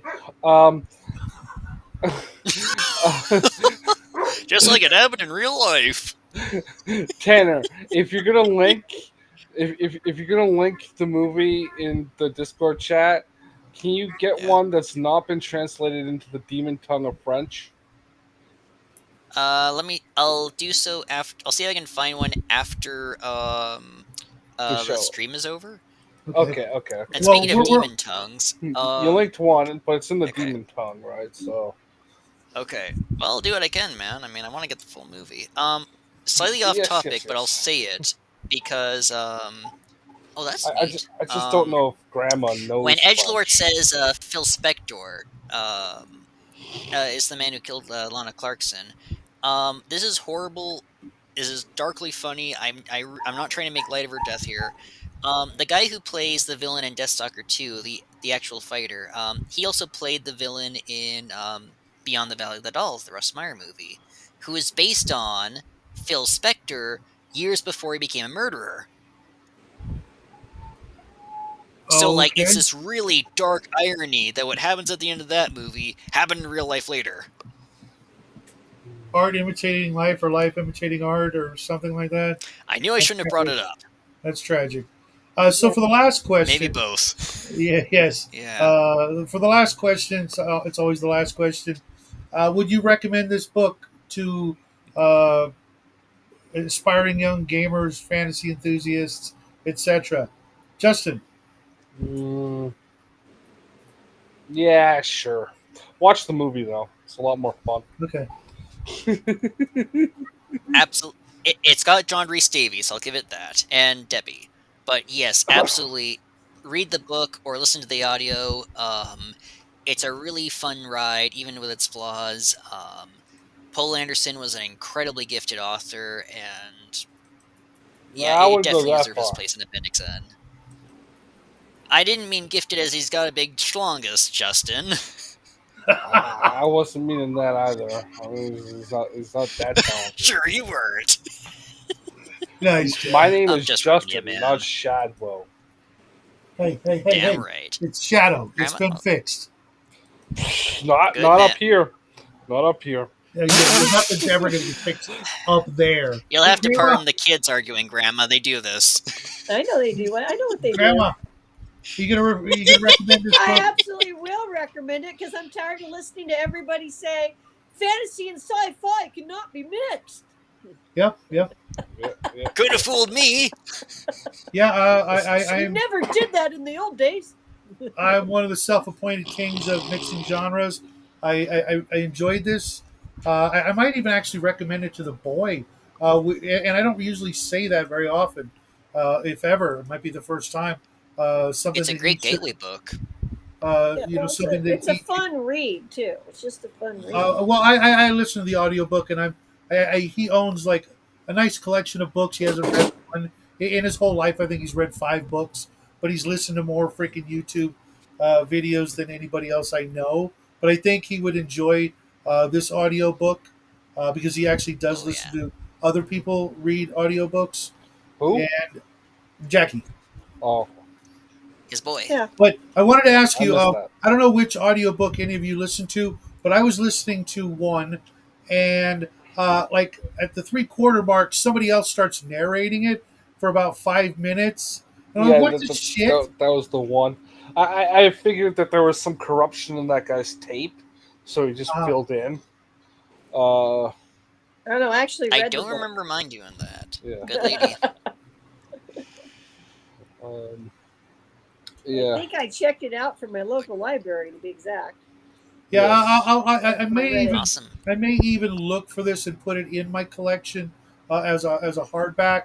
But right now, I'm actually getting into these books, The Magician Apprentice, Raymond A. Feast books, because I've been dying to read them for a Just a while. heads up, if you want it in hardcover, because this book's really good, it retains its value. So if you want a hardcover, it might cost you a pretty penny.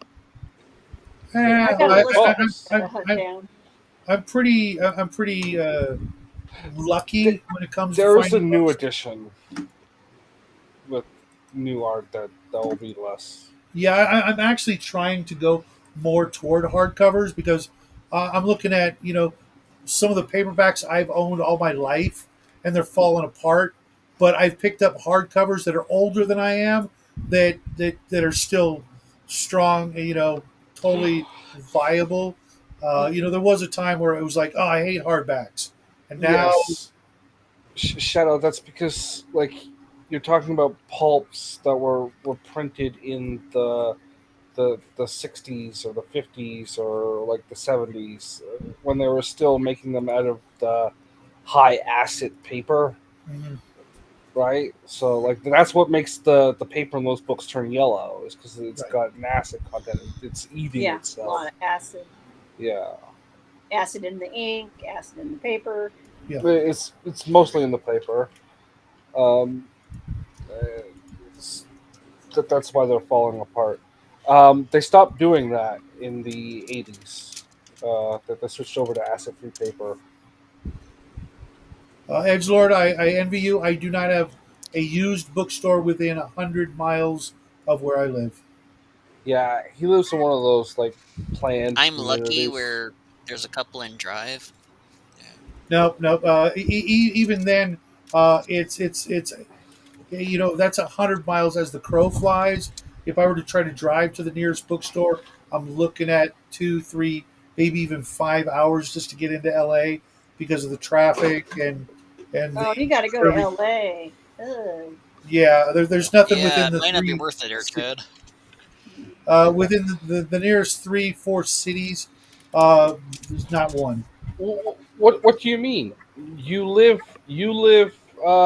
within one Google search away from the world's largest bookstore. Amazon. Amazon. No. Yeah, but on Amazon, when I But your go place there, robots now. when I go to Amazon, I buy like a book or a thing, and I'm done. When I go into a used bookstore, I walk out with a shopping cart full of stuff. You got a Goodwill? Yes, we do. And I did actually pick up about half a dozen Babylon 5 novels. Ooh. Sometimes, yeah. Yeah. Sometimes you get score at the Goodwill. I also All picked right. up Ian Fleming's Doctor No, an old original, in Oh, a good beautiful one. condition. In beautiful condition. And something else, I forget what it was, but it's very rare that I find anything. Because, like, this bookshelf right here is the extent of the used book section at our local Goodwill. Yeah, they're usually that. Splendid.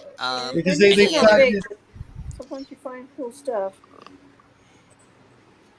I've got some Edgelord, books any that other I are final really notes on appreciate the that. novel? I've told people if they go to a bookstore, just call me with your video phone, and then I will send you a couple $100 because I want you to empty the store. And I really can't afford to do. Wait a Nice. minute. I will Pop in. Yeah. Real quick, Owen, welcome to the show. That's going to conclude, unless Owen wants to add anything to this. The book review section of the book club, Tanner. You do not have to skedaddle if you don't want to. You're always welcome to stay and hang out. But I know you usually do. So That I know, uh, but No, I didn't read the book, so I came at the perfect time. So right after you're done. okay. Yeah. I was gonna. I will say this: if you read this book, you will. Yes. Go. Okay. If you read this Just book, gonna what, say, Tanner? if you read this book, you're in for the treat of seeing some medieval armsmen put a nuclear bomb on a trebuchet, fire it into the enemy as they go, "Holy shit! They got nukes now!" That was the perfect mixing of the action and the sci-fi and the comedy. Just bullshitting your way to victory with bombs. I think it would have been so much funnier So good. if they'd done that, and then the book ended with not the Israelis meeting George. the descendants, but like they're reading the final pages and the friar what's his face is, and then everyone got sick with strange maladies and cancers. This is my last entrance, and then there's like a cough of blood on the page. Yeah, it's weird too. But then because, how'd they have kids? No, there's a they lot didn't. of, It's just like they found a book. They found like a random Little book on a dark. dead world because they all died of cancer, right? Well, yeah, it's weird that you mentioned that because there's, and I know Raven will back me up. I've read and seen videos where people talk about ancient maladies in the past that very much resemble radiation sickness. Well, Well, cancer and the stuff. Well, kids the more blackening famous. of the nails and things like that, and Well, sure. Other things Because do that. they didn't know about radiation. So if you're going around making things out of radioactive materials, which you could totally do, which in fact we did do. Did you see the guy that drank the some people radium? might have some negative consequences to that. Did you ever see the story about the guy who kept drinking radium as a health tonic? Yep. Used to And be. his jaw used to- fell I think off. I've heard Oh, of it was that. It terrible. ripped them up from the Yeah. inside. Yeah, Didn't remember Wow. they sold radium infused chewing gum for a while, and they had it was a famous golfer, I think, if I remember right, who was the maybe Edgelord. Oh, yeah, the Tanner. gum Before we dude. go, He died we from do go. cancer. Mhm. We do have to Yeah. discuss the next book, Before we go, Yeah. which we're going to read, because it's Justin's birthday somewhere thereabouts. It's not only his pick, but he gets to ask the questions because it's his pick. So he will be taking over the questioning yes. spot. So I And believe you gave us a Yes. choice of two. yeah, and for those of you that don't know, the birthday picks for those of you who were regularly doing this, are just any book you want, not from the Appendix N. Yes. And I offered March Up Country, or what was the other one? Fuck, Live Free or Die, which are both book ones in the series. Empire of Man and Troy Rising. Did you either of you look at either of those titles? No, George. I Let's go looked with the at them, but longer I haven't one. decided yet. I was gonna literally see who's up for it and see which one. Basically vote on it, which we get more people interested in one book or the other, so that we get as many people to talk about your pick as possible. Um, I'm and down.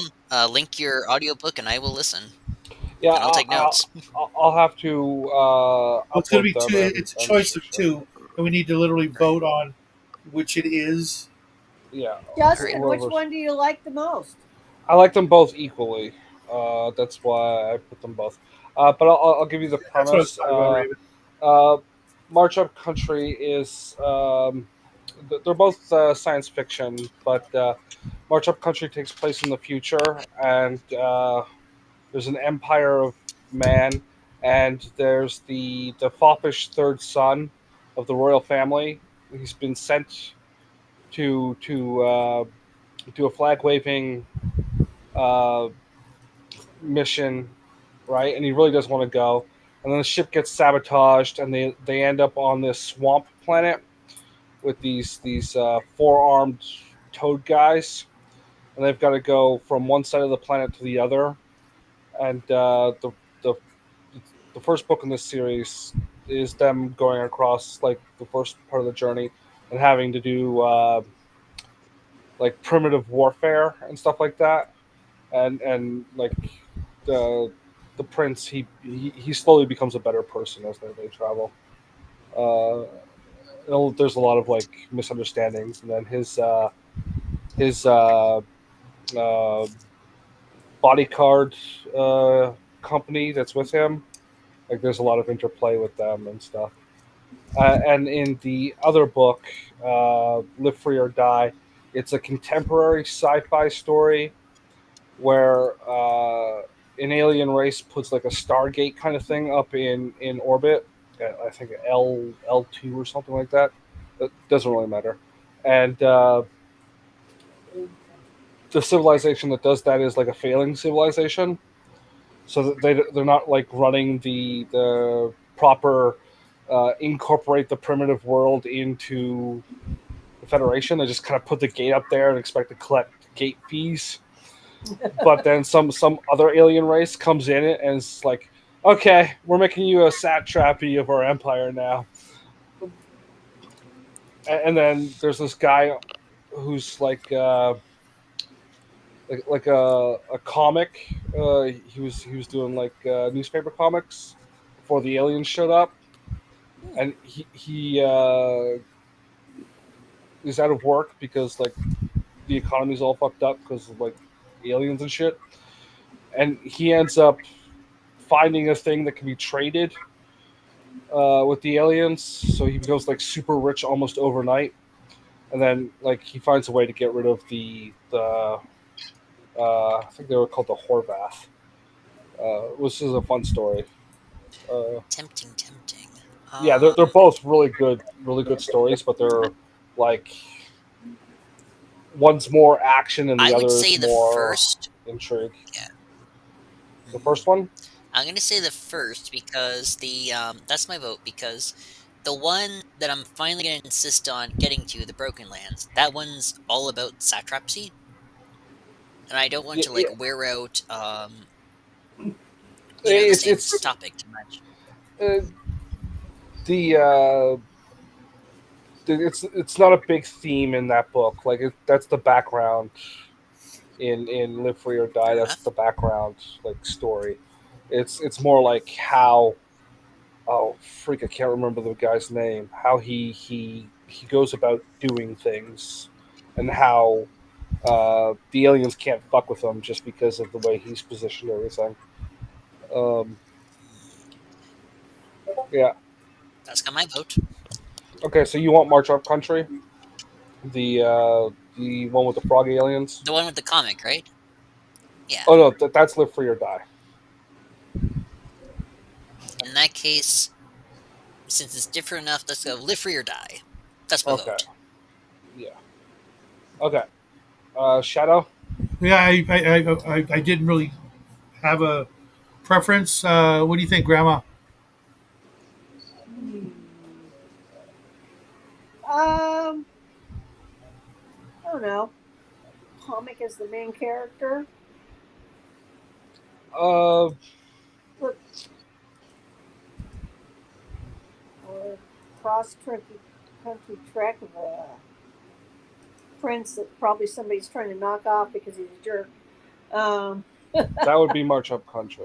So we have one for each if we can go for that. I actually want to do the one where you're marching across the planet for some reason, but I'm flexible. Shadow, what do you want to do?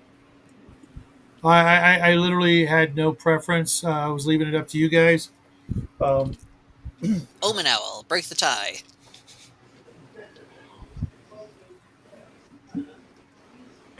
You you're can. muted or something. He's not there. Okay. So we're going Live Free or Die? Sounds good. That's not the March Up.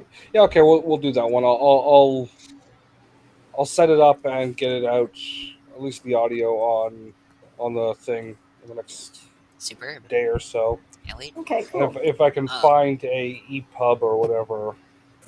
Yeah, that's a crucial part, especially since it's going to be a definitively longer book than the Yeah. usual bill of fare. The book you're reading right now, the one you mentioned earlier, yeah, it's not longer than that. This one is 485 pages. Yeah, it's not much longer than that. If anything, And it's 20 pages. I just pulled this one out.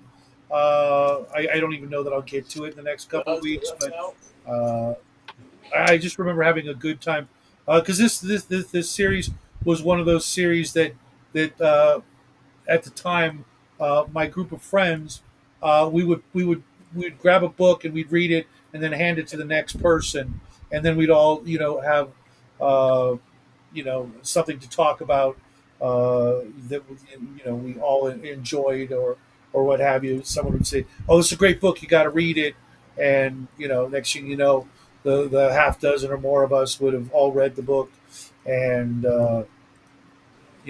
since it's a 4-book series that actually spins off to another series, I only read the first 4, and I'm curious because when I picked up this book by Feast, he was like completely unheard of by us, and that was in my late teens, and now here I am in my late 50s, and the man went on and pumped out a crap ton of books, and if they're anything like these, then I want to see what he did.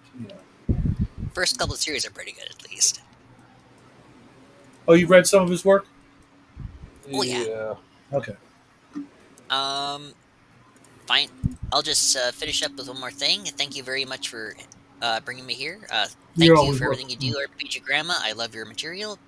Oh, thanks. And one final note, and I highly doubt this was intended, but it's something that crossed my mind. There's a battle where somebody sees a vision of St. George on his horse out in space. Mm-hmm. There's a part of me that wonders if that's Olger. If that's who? Olger the Dane from the last Planetson book we read. Oh. Traveling the cosmos, lending a hand on the way. Again, that would change the genre of this book quite a bit in the cosmology. Hello, have you seen my Swanby? But see, yeah, it could just be a religious vision. I'm like, wait a sec. Anderson wrote like the ultimate holy knight wandering the cosmos. I wonder. Interesting. That Tie-in. Because he's not just Holger Carlson is not just Olger the Dane. He's also Roland, Arthur, all these heroic knights across history. Right. But that's all from my end. I can't wait for see you guys all in 2 weeks, and have yourself a lovely evening. you too. Take care, Tanner. Party on, man. Thank you for having me Tanner's in a as really well. good guy. I have to go make dinner. Okay, Yeah. Grandma. Rebellion here. You enjoy your dinner. You have a great 4th of July. Um, Yeah. And Remind me to send you that link to my friend in case you're ever looking for old, specific minis. Like, do you remember the Heritage Lord of the Rings miniatures? Yeah, vaguely, yes. Okay, you remember the really big collector figures, like of Oh yeah. Aragorn, and well, he's got all those molds from the cartoon. No way. Yes. So, like, if you want to paint up a Frodo that's like 2-3 inches tall, or an Aragorn or whatever, he's got them all. Oh wow. And he doesn't charge an arm and a leg because they're not going to be original lead. They're going to be in like tin or something. I have a bunch of those. They're worth Those a are pretty great penny. art. They're about $100 a piece now. Yeah, still in the original cardboard. Yes. Oh, you could probably make some bucks, Justin. Yeah. Yeah. And he'll And they're like, Thank you. like the 64 or 72 millimeter. There's a Galadriel, all the hobbits, Gimli, the whole Fellowship, Gollum, and I think Lady Galadriel, because they had to put a female in there for some reason, because there was none in the books, or the cartoon except for her. But they're really nice, and like I said, like the average 25 mil miniature is about $3.50. And he has all these 25 mils of everything from that line of Heritage Lord of the Rings cartoon miniatures, all the Star Trek, Conan, John Carter, just all kinds of crazy stuff from back in the day. And as you know, does he have a website? What? Does he have a website? Yeah. Okay. He just doesn't want me advertising. Not that for copyright reasons. He doesn't want the wrong. Yeah. Because he owns the molds, etc., but he doesn't own the copyright. The license. Well, all he has to do is put a different name on it. That's what he's done. Okay. Like the Lord of the Rings are now Rings of the Lord with different names. But some of them he does own the copyrights to, like the Galacta minis, the Galacta 25 minis, and some other stuff that, from companies who don't care anymore. Okay. But he's got some good stuff. Send me the link. I'll go look. I just got my husband an actual Heritage princess. So, from the Hinchcliffe line? From the Heritage line, yeah. I've one. got that many. I've got a couple of them. So I said everybody needs a princess to paint, even if she. It was a very classy. Does she have the pointed hat? No, this Kinda is like- it's just Heritage for Warrior. The Mars, their Mars game, their Barsoom game. Oh, okay. The Red Martian Princess. Yeah. Oh, okay. Yeah, he's got all those too. He's actually got a couple of minis from the John Carter line and the Star Trek line that were never released. Ooh. So, okay, now I'm really intrigued. yeah. Dang it! There's so many things I want to spend money on. Money I don't have. Anyway, I gotta go cook. I'm supposed to make meatloaf tonight. Take care, Grandma. All right. Night. Oh, are you still there? I'm still here. My son's watching Star Wars, so Nice. Hi, Grandma. so I kept telling him, I left that with your mom, and then I looked over and like, no, I have my Blu-ray selection, so I'm like, here, Yeah, you gotta watch Star Wars. I actually got that book in the mail, The Force Behind Star Wars. It's this religious book that came out in '77. It's kind of kooky, but kind of actually a little profound in a way. I'm trying not to see, the new age hippiness of it, but at the same time, I am a religious guy and I do like Star Wars. But I'll give you guys my review of that when I finish it. It's in the bathroom. It's my bathroom book now. You just have to watch the Shaw Brothers, so you can get the whole feeling of the Jedi. For anyone I'm definitely getting in a Star Wars mood, thanks to George, especially the art and the videos he's been putting out with the AI art and things like that. There's a lawsuit going on currently of using the AI art. That's why he's having problems trying to get the Jedi stuff. that's what I think he's, that's why he's like, well, I can't get this. I'm like, yeah, because you got that. But that said is, the stuff that came out from the West End games early on, especially with their color, and they used the plates from the actual movies and stuff, during that time. Ralph McQuarrie. No, I mean what I mean by the plates is from the actual movie they put in plates of color right in the middle. If you ever had the book, I'm not sure if you ever bought the book. Oh yeah. Yeah, it was like, well, that always helps because it has direct relations. It's like, oh, okay, this is before all of the other stuff, So just the three core movies, but yeah, I used to have the collection of Ralph McQuarrie glossy images that he had drawn for the movies. Oh yeah, know who he is. Well, these were the stills. They would take like a picture of this or the picture of that, and put it in there. That was always really good for that. And of course, this was back before, as much as we talk about how expensive RPGs are, when you look at the quality of the books, as far as color and art and amount of art and stuff like that, it's like, it's still a pretty good deal. The Fantasy Flight stuff was pretty good too.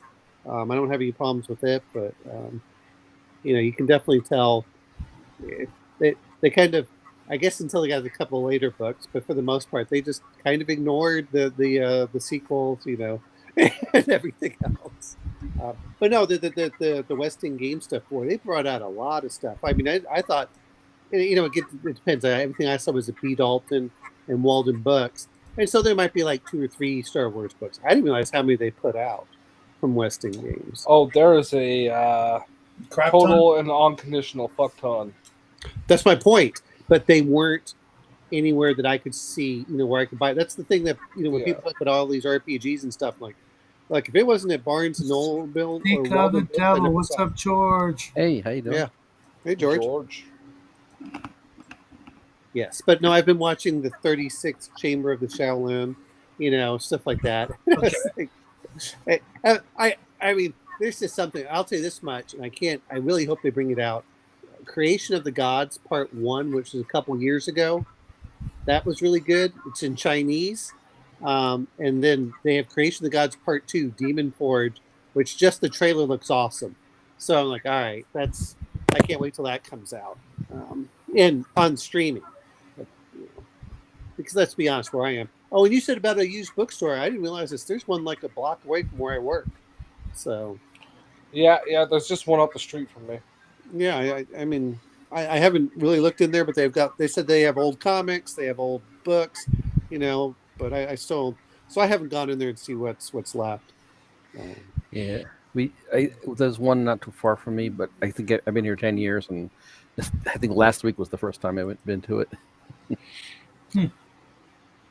Well, part of it is, those books were at the time, I guess, $4.25 or something like that when I used to buy them. And in the 1980s, and it's not exactly like the binding survives that well over 40 years. So for what books? Just about any of the books, the Tarzan books, the old John Carter Mars. Yeah, it's just that they weren't built to last 40 years. They were built to read. Yeah, I just recently picked up when they made the pulp books back in the day, they used an acid to whiten the pulp, and that stayed in the paper and kept eating it over the decades. That's why there was the big push to move to acid-free paper in the 80s. No, I understand that. I'm referring just to the binding and stuff over time. The glue gums apart. Yeah, that's what I'm referring to. Is you get like the spine that you can't even see what it says on it. Yeah, exactly. I've got some books like that. What I'm saying by that is we have some good thrift stores here. So a lot of stuff I catch there. We have this one called the Ark, which is a pretty good one, and they have some books, and we have the Habitat for Humanity. They have these things called restores. Usually, it's kind of focused on building materials and things because they get a lot of donated building materials. Well, it's Habitat. Yeah, but they also have like clothes and books and stuff. And I think I remember getting once. I think almost all of the Shannara books, like that's a science a fantasy post-apocalypse. Yeah, series. yeah. I listened to it like on an audiobook years ago. Yeah. I was like, I think I was like exercising at the time, and so I was listening to while I was exercising. Yeah, I You, didn't you, quite. you ever do the prequel series?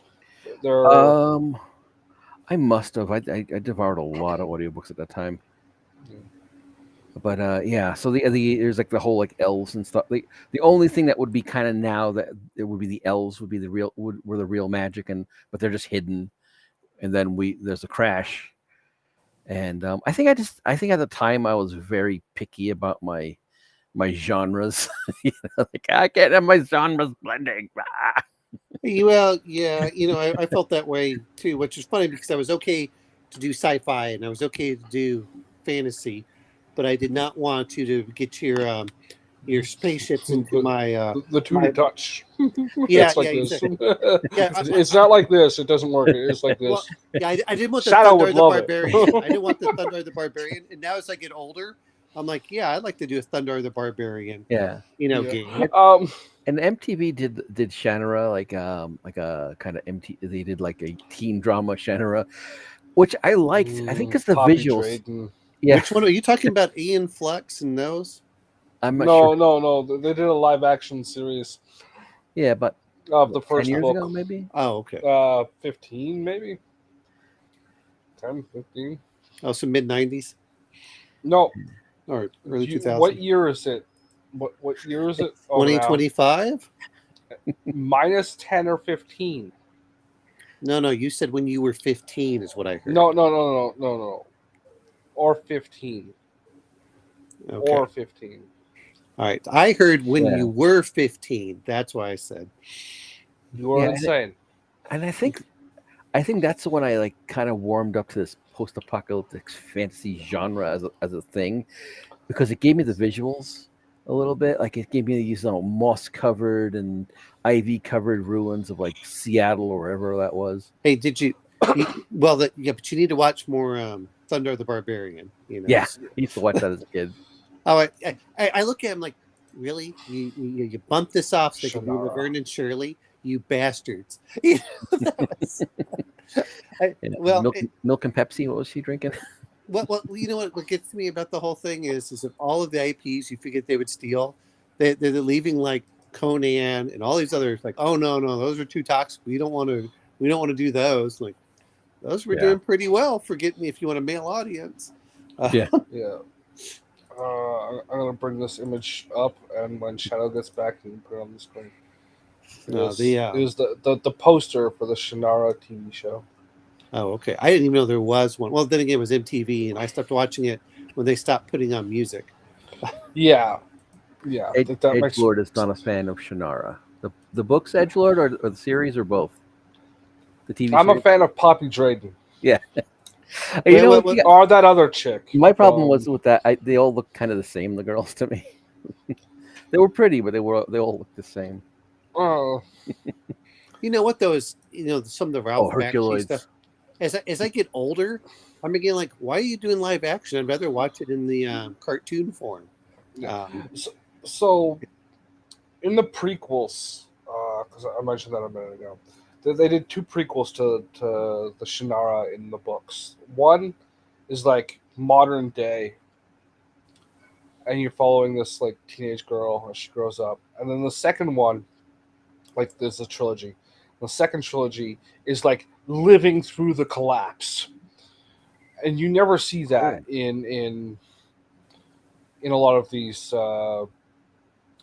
stories where they're actually in the moment of things going batshit fucking crazy.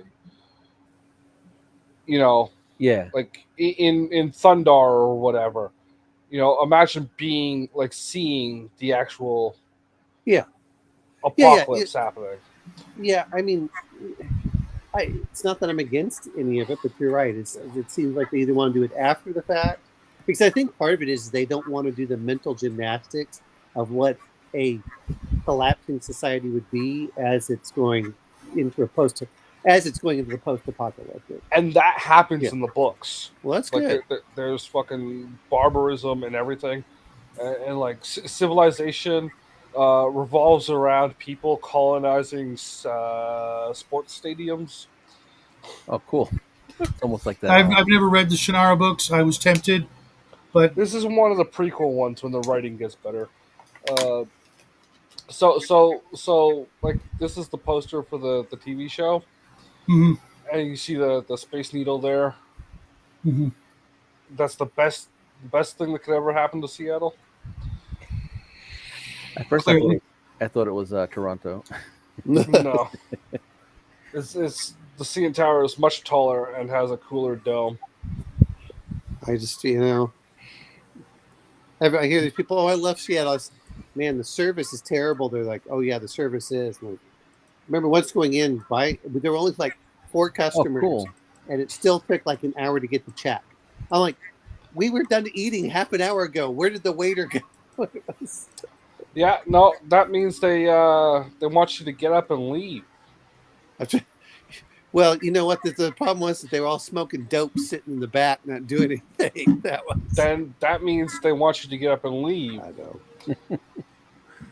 I already paid. That's I paid waiting a half hour for my check. That was my payment. Yeah, the on dope comment just kind of remind me of Fast Times at Ridgemont High. Yeah. I think And we've you're talking become about this- Mr. Hand. Our generation has become Mr. Hand. well, as you're talking about this, I'm hearing Star Wars music all playing in the background along with all the sound effects. So, Yeah, I've been watching a lot of Star Wars shorts and things well, like you know that. what is, Get in the mood. I mean, I'll be honest. Of the Star Wars I've seen, of which I didn't watch the more recent stuff, I enjoyed the original 3 movies. I enjoyed Rogue One, which was okay; it wasn't bad, and then I enjoyed the Clone Wars. You might like the I will admit, Solo wasn't terrible. I liked it a little more than Boo! there were some things about Solo Down in front. Shut up. I didn't like, but was he like robosexual on that one? Lando he's was robosexual. like Metro, but Billy D. Williams has always been that way, or at least it seemed that, Enough Colt 45, I think he probably. Yeah, he used to do I multiple figured he was ads. more. I figured he slept around more than Han Solo. oh, that's definitely, why- definitely, and probably with more alien species than Han Solo. Well, or Captain Kirk. Hey, nobody beats Captain Kirk. Sorry. Let me see Hey! on that. Speaking of which, I was on Bear's, not on his show, but in his chat, he got like real kind of bent out of shape. I asked him a simple question: what do you prefer? And he didn't want to get into that kind of a discussion. What do you like better? But it was just a simple question. What did you prefer? The costumes and attire of Star Wars over Star Trek? And I think I asked it because to me it seemed like a great way to get to know a person with a single question when it came to science fiction. So I'm gonna answer one thing which you have to understand is Gene Roddenberry apparently said he did not want any non-humanoid alien to appear more than once in Star Trek. So and to be fair, as a kid, I liked Star Wars because I wanted to see aliens, not just different humans and with with an prosthetics. appliance glued to a thread. But again, that was something that Gene Roddenberry kind of put in there Nice. until yeah. Oh geez, that's great. Can you send that to me? that was but no but that's what I think. But that said is I much prefer if I'm going to be in an alien universe, I want my aliens to look alien, not just human skin suits. Which is part of the reasons I like Star Frontier so much is the Vrusk and the Dralosites were completely different from humans, which were As were the Usarians, but we don't talk about them because that's well, racist. I know, but what I meant was the Usarians were close enough to being, humanoids, but the Dralosites were nothing like that. The Vrusk were nothing like that, and that was something that a lot of the other races just didn't do. Like when I look at Traveler, it's still, of course they got a little bit more, but a lot of them were just, four limbs. It looked like a furry suit basically. Well, what about the droin and the whatever the Hydra, or not the Hydra, the I'm Creed? saying until later on they added those, but I'm saying, but at the beginning of your core races like the Aslan and stuff, they were just basically fursuits. Yeah, that's fair. I I forget the other ones. The weird like plant sort of things. Um, And 2300 they have the pentapods, which I think were cool, and then they have some of the other stuff. Which again, if you're going to make alien races, make them look as non-human and as alien as possible. mhm. And then, you know, Yeah, so for me, it's like I always, even in old Star Trek, I hated the costume. The uniforms were, really to me seemed like corporate BS. Disneyland kind of uniforms versus Star Trek or Star Wars. Everybody dressed like except for a few occasions. They had their own style and they were capable of wearing whatever the hell they felt like. The one scene where Luke's wearing a freaking a poncho, or not a poncho, or is it a poncho? Uh, it's basically just a cloth with a hole cut out. You put it over. Yeah, it's know, poncho. yeah. uh, But I mean, stuff like that. It seemed more organic and more realistic. Yeah, there were the uniforms between the soldiers and the military, but everybody else seemed to have their own kind of, they had style. It wasn't just this cookie cutter outfits made out of Yeah. polyester. The And a lot of problem thought. is, as Star Wars went along, it shed that to like space robes and fucking Mhm. idiots. Yeah, Uh, like with the Jedi, the way people normally dress on Tatooine became the Jedi uniform. pretty much. Yeah. I mean, I did not like the style that they did, which is part of the reason I didn't like the prequels.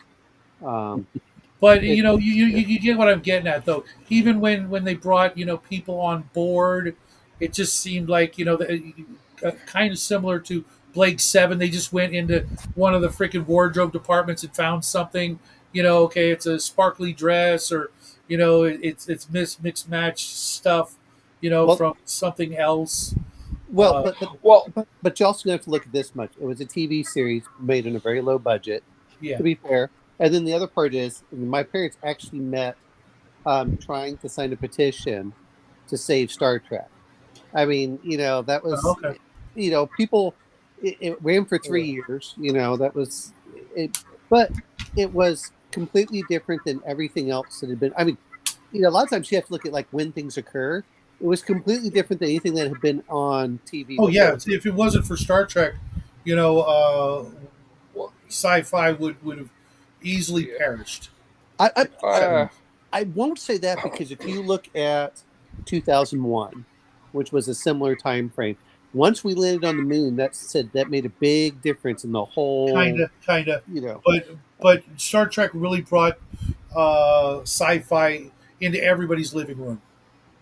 there would have been another show. I mean, probably, but But no, no, I don't no. do the what ifs. The reason why the costumes were the way they were on Star Trek is because they just made an episode based on whatever was filming in the lot across from them, so they could just use those costumes. well, and I'm going to bring this up for off grid. If you look at You do have a what point there, invented- Edgelord. I will give you that one. The mini skirts and the boots. Dang.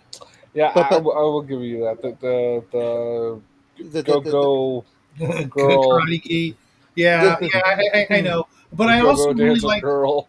like Luke's boots or whatever the hell his leg wrappings. I thought that was actually kind of interesting. I know it's probably something that was culturally a thing here on Earth, but it definitely gave him that and it added something to his perceived naivete. Yeah. The all white and the simple garments that he wore. But then you had the contrast of Han Solo, freaking gun, space, space gunfighter. It was just Well, if old you, west, but not I old west. well, I'm going to bring this up. You're going to look at two different things for that. One is if you look at Obi-Wan Kenobi, it felt like he was kind of dressed like a Bedouin. So anyone that watched Yeah, he was Lawrence right of out of Ten Arabia, Commandments. well, no, I'm saying out of the Lawrence of Arabia, because it Yeah, was that was shot, and so you've got that. And then the other part is if you compare that, and that's why I brought up the Shaw movies. If you look at the Shaolin priests, you see a lot of similar style of dress. So it was, to me, it was a combination of those two, which um, and then you had Slave Leia's outfit, one of the best sci-fi garments of all freaking time. Uh, yeah. you know, but even the things she wore and what they wore on Hoth and elsewhere, it just, to me, I get it. I hadn't thought about the budget, but it just seems like a more inviting environment I when I it came think to. so. I was listening to, and again, I enjoy listening to some of their takes on, but the Malcolm and Simone Collins thing about how evil the Star Trek universe is, and how they impoverish people, and it's like the leftist utopian aspect, and then they were comparing it to 40K. Anyway, it was interesting on the whole take of the Federation is not a benevolent force. Um, it was really interesting because it was complete. It was like, well, why do they have this? Oh, look at the nepotism. Look at the the rampant sexual harassment on the ships and things like that. And yeah, it was talking about. So Well, yeah, like that's I it's know. one of those things where they're like putting modern moral and social ethic on past social norms. So you gotta No, judge we're that. talking stuff from the 1990s. It's not like that has changed a huge amount for what's They allowed. still kind of did that, but they tried to project it into the future in ways that just didn't seem I mean, come on. You, natural. you, it was, well, they were just showing different things, and I was like, you know what? I think they're right because they were talking about, The Empire was right. uh, the Empire was not the good guys, but the Empire was. Yes, the Empire was. It brought stability and order to the galaxy And It did peace. and not. peace. It They was- ended genocide on Coruscant. Okay, well, they of ended it course, I on did so Alderaan too.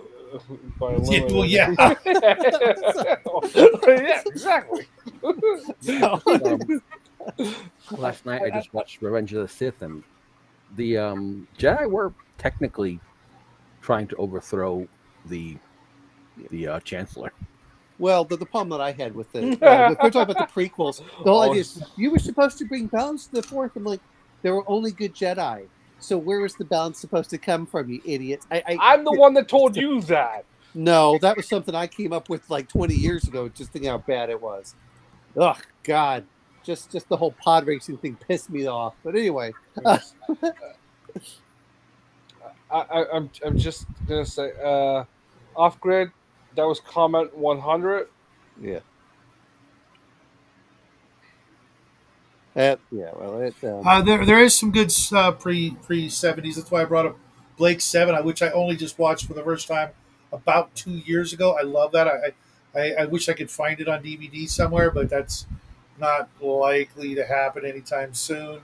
And yes, Empire Strikes Back and New Hope were great. Return of the Jedi was great too. I thought up until Endor, I loved when Luke walked in and did all the things. That was great. But once you got to the Ewoks and that nonsense, I was like, the oh, music was fantastic too. But yeah, oh it's yeah, the music for Star Wars was always freaking top notch.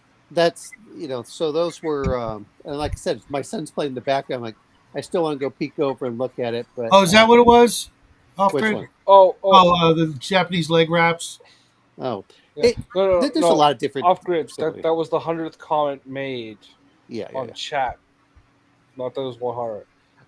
I was but referring to the sexual norms of Oh. like it was more okay to hit on your secretary in the 60s than it is in the 90s. well, what I'm That's- saying is, it's the we have, but no, I'm saying, but Nice. I'm talking about the stuff from the 1990s where Picard is sleeping with the doctor and they're giving preferential treatment to her son. It's like there's pure nepotism. First of all, he didn't start sleeping with her until much later. Yeah, but you knew he wanted to like crazy. That's besides the point. Yeah, I mean, I never saw what anybody saw in her. She was kind of. You do not speak ill of Dr. Crush Her. Sorry, I was always more a Deanna Troy fan. I didn't say I wouldn't have a threesome. And that scene when they're doing yoga together, just like, oh damn. You know what though is And they were the least attractive women on that ship. Yeah, because what's her name from GoldenEye, and she played Jean Grey in the X-Men movies. Can't remember her name. Mamika Jansen. Thank you. Yeah. Ooh, damn. Yeah. Especially back then when she was just starting out. There were some really beautiful women in all of the Star Treks. George is. How could you say that, man? That's right. Like, we're not talking about your sister here. Well, see, what I love is that they talk about democracy while they have royalty. I'm like, Oh. no. Okay. But Yeah, if she would keep her mouth shut, she would have been a lot more attractive. But I get it. Anyway, no, it was funny because it's for their podcast, it was like 2.5 hours of showing all the things that they were doing and then comparing, and well, this is this and this is that, and they're just basically talking about how it's a space autocracy. And I was like, Yeah, I always wondered about when Picard went back home to the vineyard. What Denise Richard, no. No. I know he. Crosby. Yeah, she left. Crosby. She left in the first season. I couldn't stand her. One thing. Yeah. Well, if Oh, you no, don't want it's- to go see her, Of then course, you can the go. one who was in Playboy. You can watch Red Shoe Diaries, and there you go. You can have Yeah, it's like season. Hey, Red Shoe Diaries is on Tubi. There, you can watch them all. That's right. There you go. You can watch it if you want to go see her naked. See what? Cosby is her last name, Denise Cosby. Oh, yeah. I I didn't like her. I didn't like her personality either. was- But you know what was funny is she left thinking that she was going to do better in movies, and so that's why they wrote her out. And then if you notice that in later episodes they would bring her back as something else, Yeah. as a Romulan, a half Uh, Romulan. or something. Yeah, it was funny. That's not actually why she wanted more Screen time or not, money. not as much screen time, but like more motivation for her character. Oh yeah. And they told her to F off. And then the guy that did that got fired. So they kept trying to bring her back. Oh. They had too many side characters though. Like it was probably Yes. that was probably the main problem. Well, you know what? That I is don't think the exactly problem is with side characters, because like Babylon 5, they had tons of side characters. But you have to realize that you're a side character and be willing to be a side character. Yes, but she wasn't told she was going to be a side character when she was hired. She was told. You she was know, gonna be main if cast. you were not going to be the number one and number two, you're going to be a side character. That's the Yes. reality. Yes. Yes, we all know. But I will tell you, I don't mind Denise Crosby, but the girl that they had play her sister in that one episode, so much fucking hotter. I was thinking about her as well. I seen her in something else too. I can't remember what it was. Yeah, she did Pet Cemetery, but I just remember at the time what they said is they said that she was leaving to because she thought that she'd do better in movies. Yes. And I don't think that Boy, was she wrong. Well, here's the Yeah. thing too is, and people forgot about this, is that's about when the cons were really starting to come in too, where people get more and more into conventions, at the point that I know that Mark Hamill was making, he was making a hell of a lot more money off of, those appearances and signing books and stuff than he was actually doing his acting. And people forget about that. You have to think the long tail. That said, is my favorite version of Star Trek is still, you know, Galaxy Quest. So Orville's pretty close too. so that was. I'm like, I- Galaxy Quest is the best. You know, what is it? Was both a spoof and it was a love letter. So that's why I thought it was so great. Yeah. Isn't Seth MacFarlane behind that or something? No, Well, no, he's well. He may be. I think he was trying to do the second one, but no, he was doing the. What was that called? What was the series that he did for that? the Orville. Yeah, the Orville. Actually, I enjoyed the Orville stuff when he was putting. For what I saw. I think another She season did. coming out. Edgelord, that's a really good point. She did look a lot like Linda Hamilton. Yeah. I wouldn't be surprised if she was a sister, to be honest. Does Linda Hamilton have a? She has a Twin? twin sister. Yeah, that's what's one. That's why I was curious. I thought she did. Yeah, they did that thing in Terminator and Beauty and the Beast. Yeah. I tried watching that Beauty and the Beast, and God, was it so fucking boring. What, the series or the? Yeah. The You know one what's with Linda funny is it Hamilton. was very highly rated because it appealed to all the women, and so Yeah, that's yeah, what yeah. all the female viewers. But like normally, I don't mind the chick dramas. So, but it was bad. George R. R. Martin. I blame George R. R. Martin.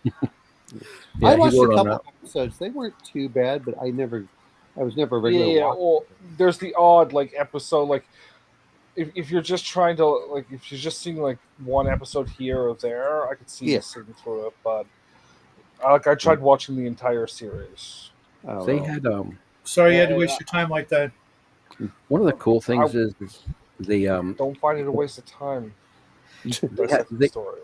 they had an actor on that, Roy Dotrice. I don't know what he played on it because I never really watched the show, but they used his voice for the audiobook for Game of Thrones. Really great. Like he's like one of those classically trained actors or something. Britain, they at least the older ones, they have some really good actors. They know their shit, and just he did the audiobook narration for that, like top notch. Like it's like you can't listen to it. Like I try to find other audiobooks for it, and it's not his voice. I'm just like, fuck that. Oh, I don't okay. listen to it. I mean, but that's why Star Wars attracted me. There were several others. That's one of the reasons I like The Last Starfighter. The less alien, the less human a lot of the aliens are, the happier I was. So, Yeah, but I mean, you gotta give them a little bit of credit. That's a lot of work to come across or to come up with an alien that's not humanoid that you can reuse. It doesn't cost an arm and a leg.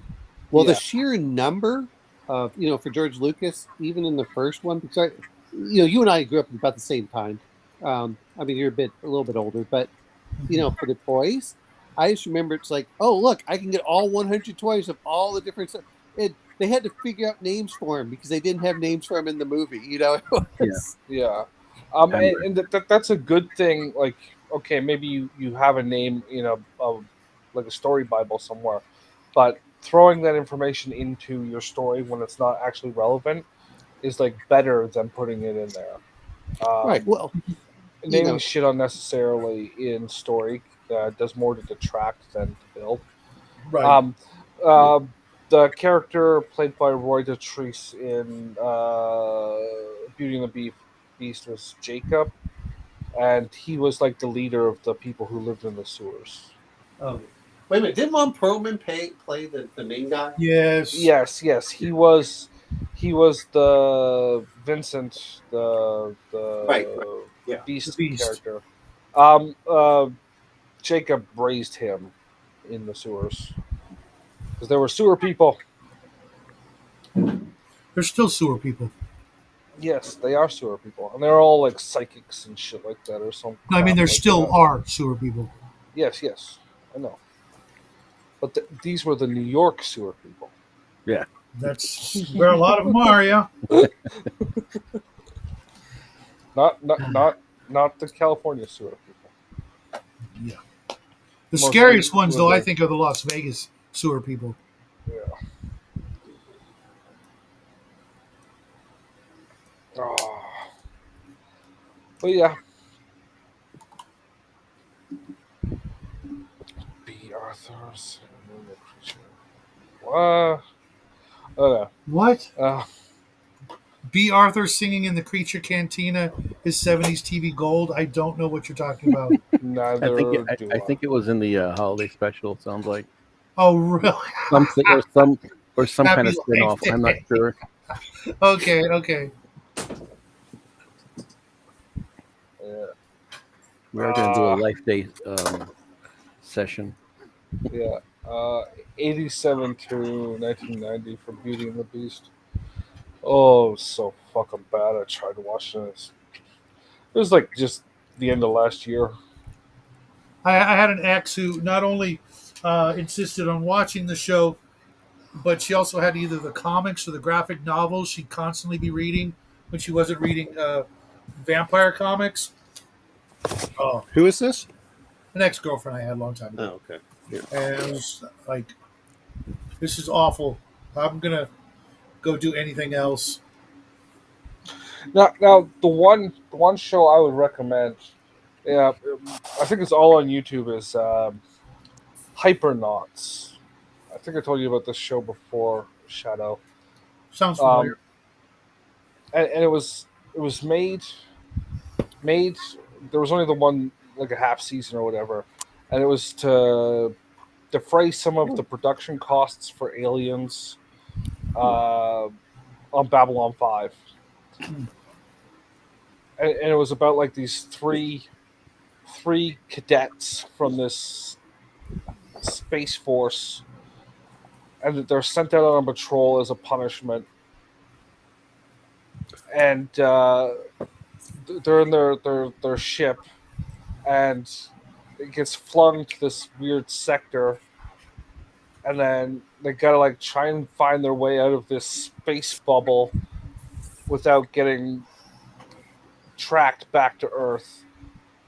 But and they find like an old explorer ship from Earth that was automated, which they then use as a base of operations. But they have like these like mining mechs that they repurpose into battle droids. Okay. So there's like mech combat and like really good alien costumes because of this production company for Babylon 5. And it was a live action TV show, obviously. Well, I mean, it was really good, but like aimed for 10-year-olds. Well, that was one of the things that got me later on with George Lucas. Is I think that when Star Wars was coming out, and when we did the originals, is it was more to sell what ILM could do than try to do a good story. Yeah. And, and it's like, well, I'll do the story, but this is also going to show off what I can do with ILM. And it was like, that's great, but I still like the practical effects, and that's like. Still hate it when like a movie starts with that THX. Oh well, you know what though is that was that's just an advertisement thing, So, Yeah. but I don't mind. I like they said, people willing to go out and go see something else. As I know when we went to go see Dune, I went to the special, theater and stuff. Well, one is what kind of bothered me is that they weren't vacuuming in between certain seats. So I was like, there's old popcorn in here. But that was, but no, having some of those seats and having the good sound system, it was kind of interesting when they had the thumper. You could feel your seat shake. Mm-hmm. I went to a theater like that to see the Lord of the Rings movies. It's like, okay, but those are events. That's not something I'm going to go see for every movie, but I'm going to go see it for movies I feel like that are going to be an event. And my son enjoyed Dune. He really enjoyed Lord of the Rings when I showed it to him. He's enjoying Star Wars right now. He hasn't quite gotten to the part where they got off the Death Star, but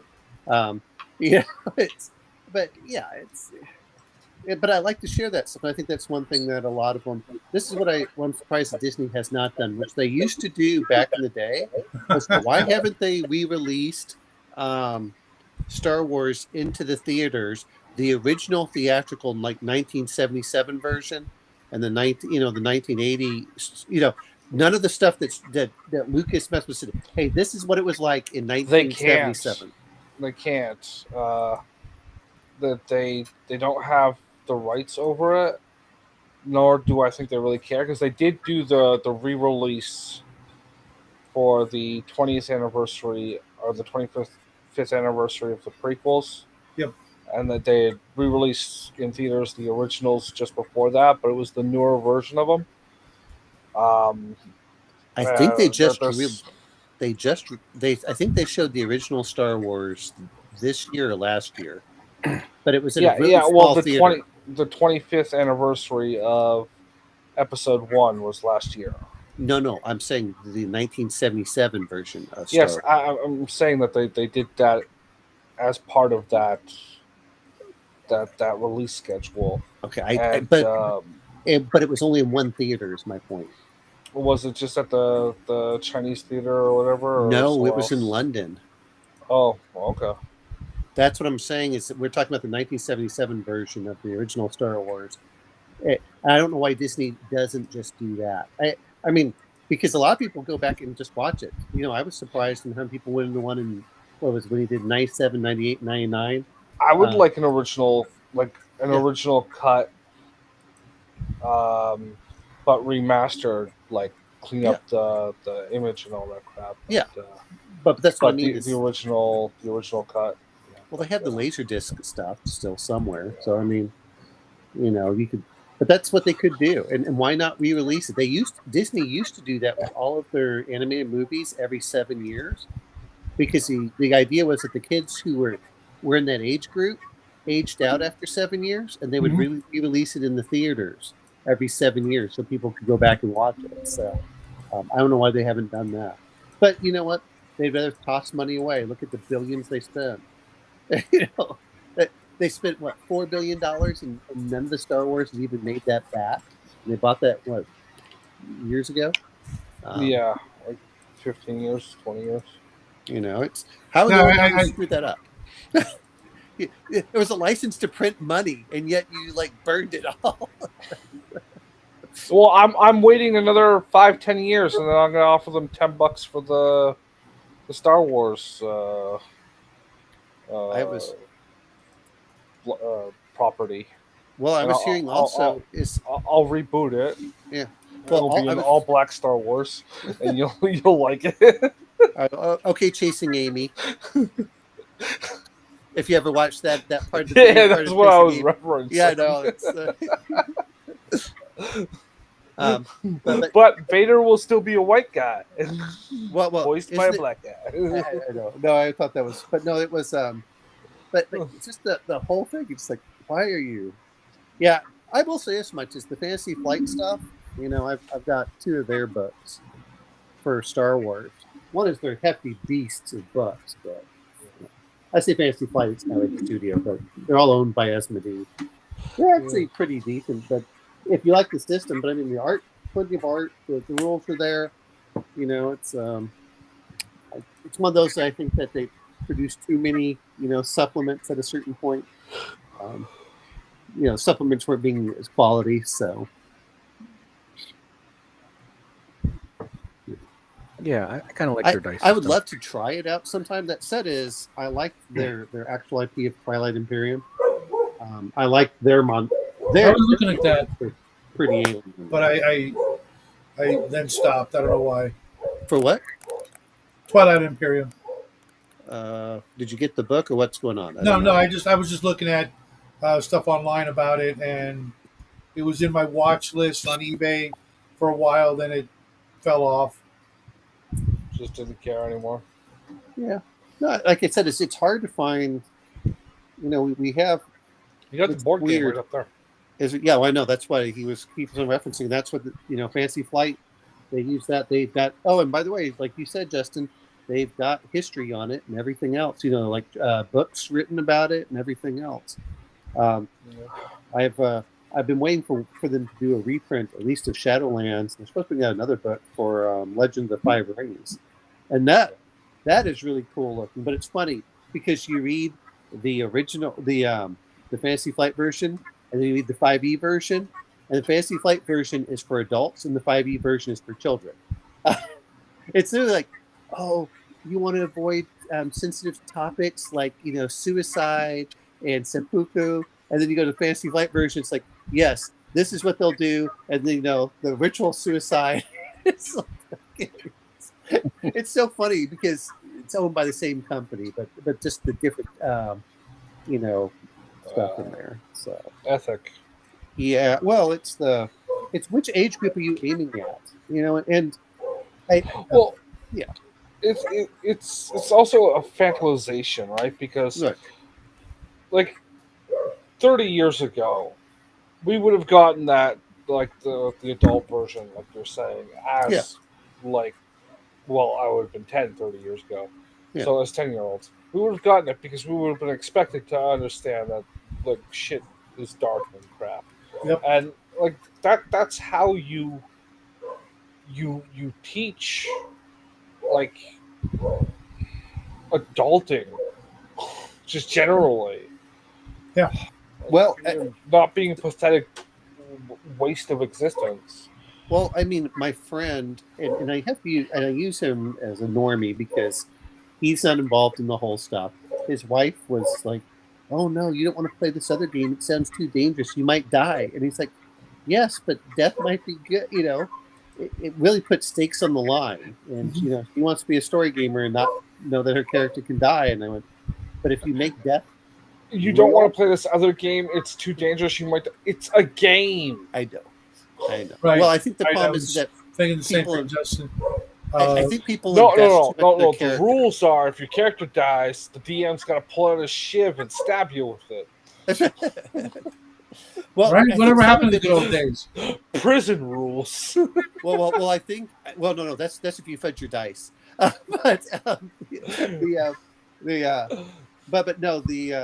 But what I think is funny is you start looking at she wants but I invested so much time in my character. It's like, yes, but characters are allowed to have meaningful deaths, and if you take that away from them, then you're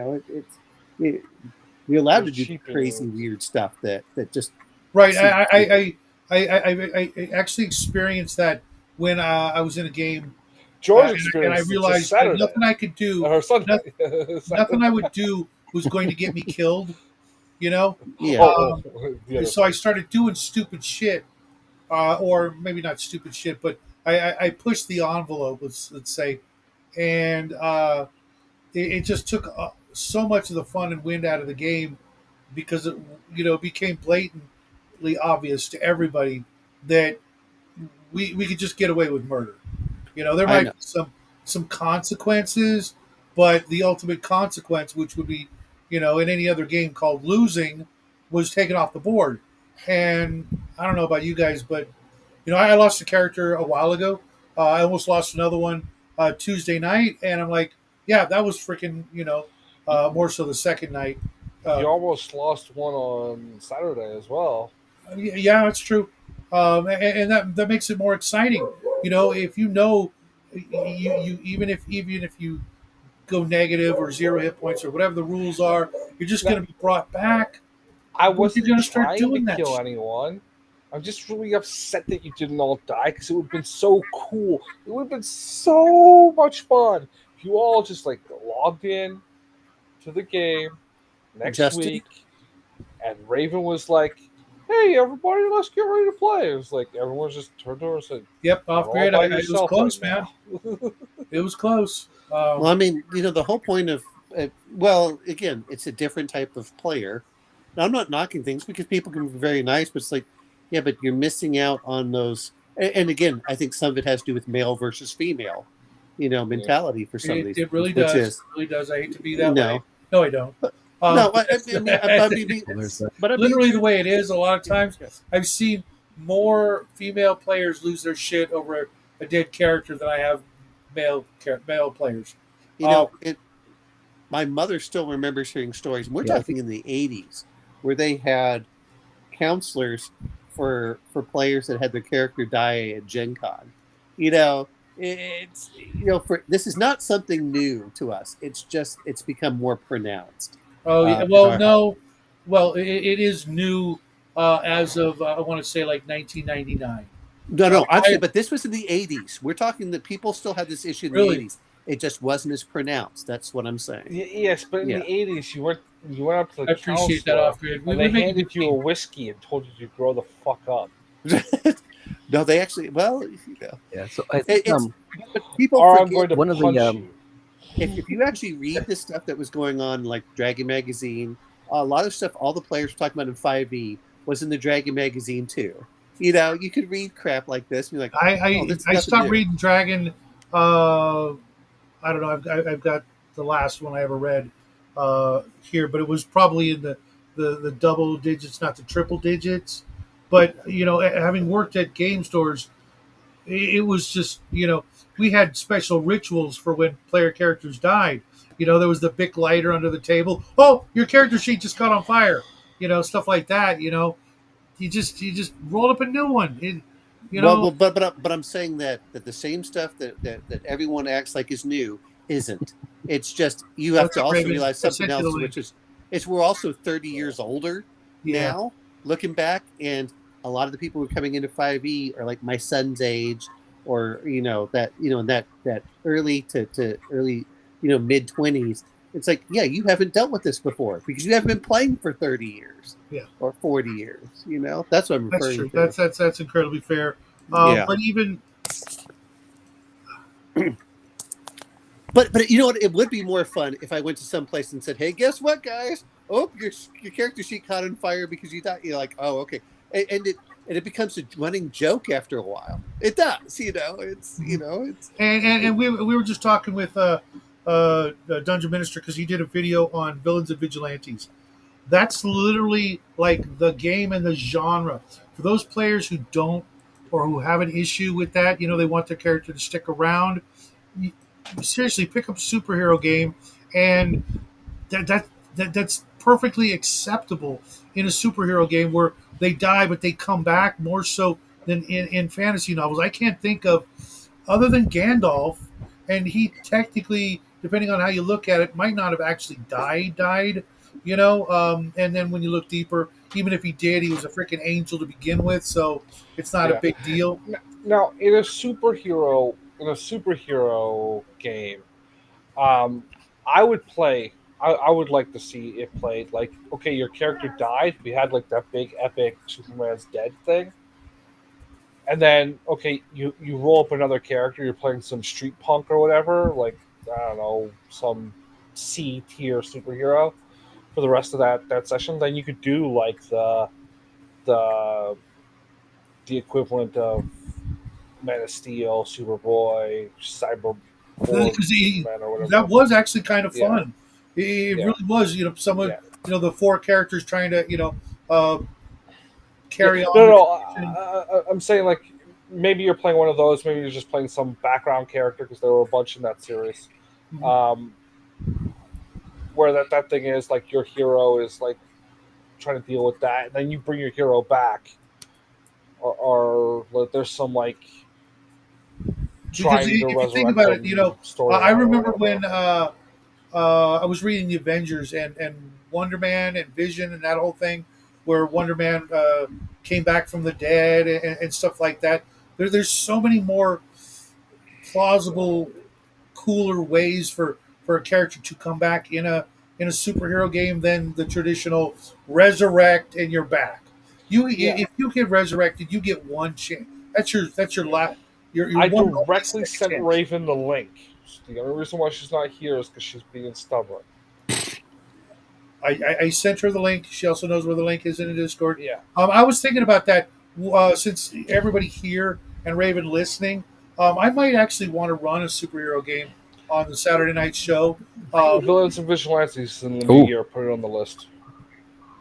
we could do something that's like the I was Watchmen. thinking about that, but um, in a way, I would almost like to do something completely different just to get uh, the rules kind of, you know, more Mm. familiarized than not to mention the research and the adherence to that certain kind of lore. I would almost want to do. Did any of you guys read Wild Cards, George R. Martin and other folks. Uh, No, I keep meaning to. I got the first one, and I Yeah, I want heard to it's read it as good. well because Lassie wrote some of those stories, or at least in the first book, like along the lines of Heroes, where superheroes um, are born. You know, the very first generation of heroes, like a meteor goes by, whatever. I think that's what happened, or something in Wild Cards or Heroes or both, where something happens and now the whole world has to deal with it, as opposed to you're only running street level normal folks, which is fun, but one of the great shining things about villains and vigilantes is you could do every level, from street level to cosmic, with the same rules, and you didn't feel so like rifts, like where you've got the city rat and a dragon and a glitter boy. You get these characters that Yeah. they take 1 point of mega damage and poof, they're gone. But Party on Edge Lord. the other character, could take like 482 mega damage before dying, kind of thing. Uh, Thanks, Off Grid. I appreciate the vote of confidence because it really was for me. It taught me so much about keeping characters alive, so to speak, without having to go to the on high literal resurrection. Which, to me, one resurrection in a story is, hey, what's up, Janet? Is tolerable, but when it's ching, put the money on the counter and we'll have you back in 24 hours kind of thing. It just Well, cheapens it. well, that's why there are good resurrection storylines, and then there are bad ones, especially in comics, like the Lazarus Pit. Uh, Yeah, that was a like good one. that's a great thing. You have this arc of a story where you're fighting some Ra's al superhero. It Ghul. doesn't matter. It doesn't matter, right? I'm talking like we have like a 12 issue event where your hero dies somewhere in there. That player's now playing some like second draft character, right? Until the end of the game, and then the next game is several weeks later, and you're like, we've got to like rescue our buddy that died because the actual character the player wants to be playing, and you have like number of options in the world, and if you get the Lazarus Pit knockoff you have in your game, well, that's an adventure you could be playing, right? A little short 3 issue thing, and then the next thing is, well, Buddy's character is back, but he's fucking evil. So now he's the villain Yep. you got to fight for the next, you know, 5, Or 10, maybe not so 15 much issue. evil, but he's now under the control of the Lazarus Pit owner because his memories are fadey or whatever, and you've got to like, However the player wants to play it, but the result is either at the hey end, Jose, I didn't see you come in. either at the end you've got the binary choice of be good again or die permanently. You know, however it ends up. I mean, Uh, well, the other thing is that what you can do is you can do like the King Arthur, the once and future king. Guess what? He was supposed to die. They take him away, and when he's supposed to return, and that you see that happen a lot, which is yeah, so and so is you know effectively dead, but they're taken away to another world, and then when they yeah. upon their return is supposed to be something, and that's where when we talk about you can jump skip time by 500 years or something. Well, you could have it a roll list, Yeah. right? You could have it a roll list. Like you could have the options of the resurrection method be like a d6 roll on different types. The results would have their own tables on that, and if Because there's you did so many that, great ways. Think of all the well, all the think about it. You do what Omanal just suggested, where it's like, okay, instead of doing the evil thing, you wake up and now it's instead of Batman, it's Batman 2099 or whatever that series was. Oh yeah, yeah. Well, I mean, Batman Beyond or Spider-Man 2099 or you know what I mean, right? Yeah. well, It's like, yeah. okay, everyone, re-roll your characters. You're now like the future versions of you. Well, you know what? Though it's Pretty make cool. it good for the campaign to actually say, okay, campaign is over, and if your characters come back, it's 30 years in the future. And it's like, oh, okay, you're gonna play the old haggard guy. No, You're no, gonna no, play no. the character. Yeah. If you've got to do that, you've got to do at least 100-year skip. Why? I don't care. It's got to be at least 100 years. That way, like, okay, you're expecting to bring back this one guy, but instead, everyone else has to like mod their characters to be the future versions of themselves. Instead of like Bruce Wayne, it's now what was that kid's name? I know what you mean. From Batman Beyond. Yeah, Yeah. yeah. So now you've got to like translate your fake Batman character into your next generation fake Batman character because fucking Well, what I mean Dingus is over there that, died 2 episodes ago.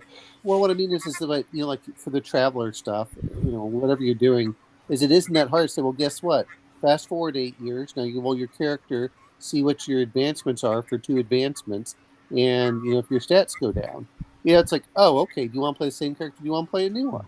You're like, all right. That's what I mean by some of it is, and a perfect example of that is anyone who's watched the Star Trek series and Star Trek 1 or Star Trek 2. There's this huge, there's this. Guess what? You've advanced up to this point. You're now captain or an admiral. It's like, oh, okay. That's. Hey, Jose, any way you can show us some of your art one of these days? I'd love to see it.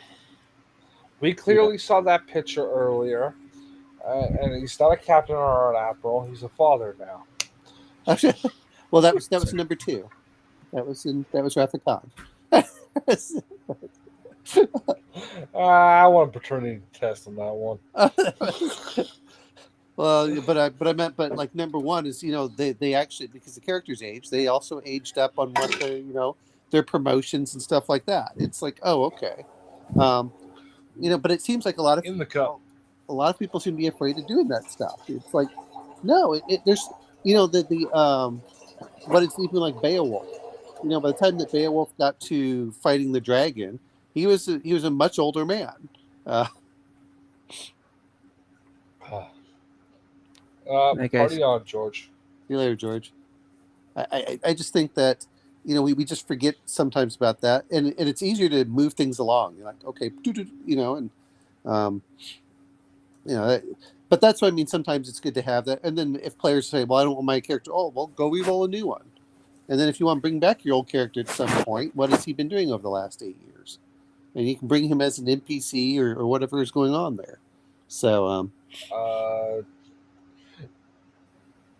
yes. Off grid, no. I have a water jug and tap right here, so I don't have to get up when I'm thirsty. it's 100% vodka. It just looks like water. Exactly. Now, if I could get the cream to stay at room temperature without spoiling, Yeah. and the Kahlua, I would just make pre-mixed White Russian, and just put the ice cube in the cup and. Take it off. But I haven't been able to find this shelf-stable milk anywhere. Fucking reality. Are you making gel juice over there, Justin? No. I had the You missed when he was filling up his cup here. I had the water jug. Okay. I can't do anything but freaking ice cold water. Yeah.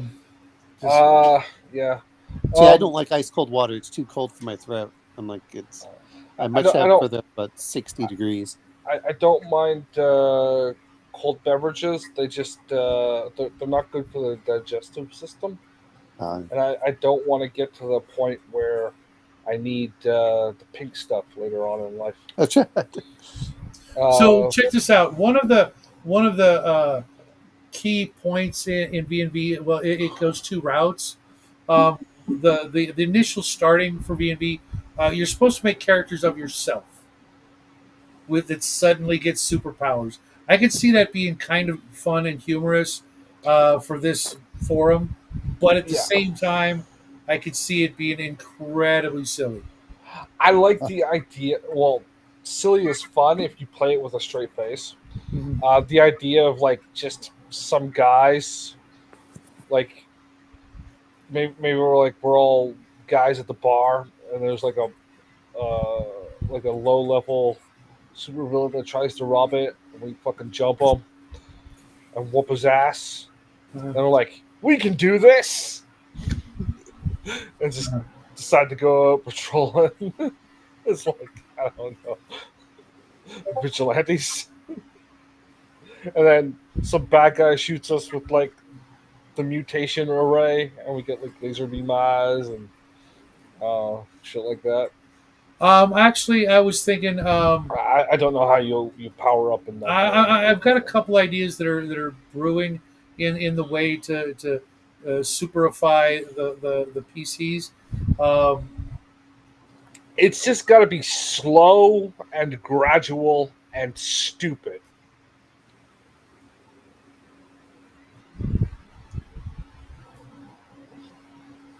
I still want to see it, Jose. And I don't know if you are on Discord. If not, get on Discord, find me. And I just heard the someone join button beep, but I don't think anybody did. Did somebody join us? I didn't hear it. No, I could have I sworn I know heard. George left. Yeah, that's too bad. His But butt was getting numb, because that was my introduction to B&B. I and had to go not on comfortably myself. numb. Because part of it is the group. Oh, okay, there she is. Now she showed up. Part of the thing is when you make up your characters, the group kind of gets to sort of vote or at least uh, chime in on what they think your stats are. When it comes to strength, intelligence, agility, etc. Hey, Raven, how you doing? Good, good. Very Happy good. birthday, Justin. Loud and clear, Raven. What the hell? Not for another 11 days. Oh, I thought I heard Shadow say it was your birthday. It's It will be. it will be. That's why he gets to pick the next book in the book club because it's his birthday, and he gets to pick. Outside of the normal list. Okay, well then, Jose, we're gonna have to find another way for you to communicate with us. Outside this particular realm. So, Raven, we were talking about one of the next games we're going to play in the near future is a superhero game, Mm-hmm. and I know you have like no clue. You probably didn't read a lot of superhero comics or watch a lot of I superhero. did. I did the Fab Four. Really? I had Spider-Man. I had Superman. And can you hear the fireworks in the background? Yeah. Yeah. They've been Yeah. doing this. Fantastic Four is one of the ones I keep telling myself I'm going to actually try and get one of the omnibuses because as a kid, I really liked the story, their origin story. And it always, seemed like kind of like a wholesome comic book. But I just never, at the time, I had the book and record when I was a little kid, and then when I started going to the comic book stores, they were already in like the 300s, issue 300. I'm like, there ain't no way I'm catching up. But with an omnibus, I can go back and get the first 30 issues and go, huh, that's what the way it was back then. Maybe I could go on, but we're thinking, maybe toward the end of the year or next year running a superhero game where each of the regulars will make up a superhero character on Earth, and somehow their characters get superpowers and have to deal with the things and try it out because it's one of those genres that I think and I've always thought that it should be easier for players to be able to relate to what's going on and whatnot because it's Earth, it's the year 2026 or whatever, and you just look out and it's like, oh, okay, but now I can fly. What would I do? Or I could turn invisible, or I have stretchy powers, or I'm covered in big orange freaking rocks, or whatever. It just it's one of those genres that Now, if this was Nettie, he would be like, how do I get into the girls' locker room or whatever? being covered in orange rocks. I don't know, He would pretend to be the wall. but I think it would also be fun And one of the things I don't know if you heard, but in this particular game that I'm so fond of, one of the options is to play yourself, but now you suddenly have superpowers. Oh, that So sounds fun. it does have kind of a little bit of a charm, and with the way Raven, we are, I know your superpower. What? yeah. I You have throw many. cats at people. Oh, throwing cats at people. She just she opens up an interdimensional portal from Catland, and she just points it at people, and they get hit with No, 30. I'm thinking more like the cat lady from The Simpsons. No, They're just like she's in her just carrying around bathrobe. 15 She's of just them. And she just swings walking them. around in a pink bathrobe, and she just pulls one out.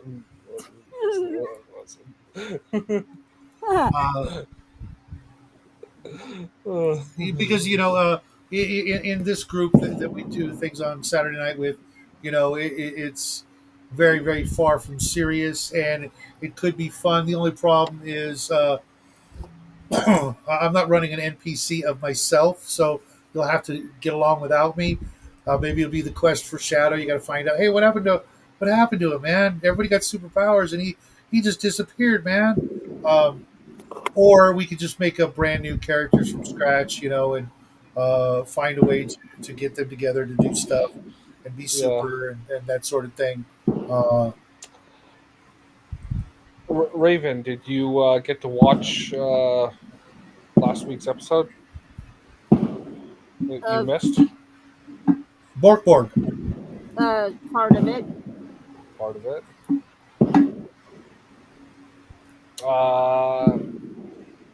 Will you be there next weekend?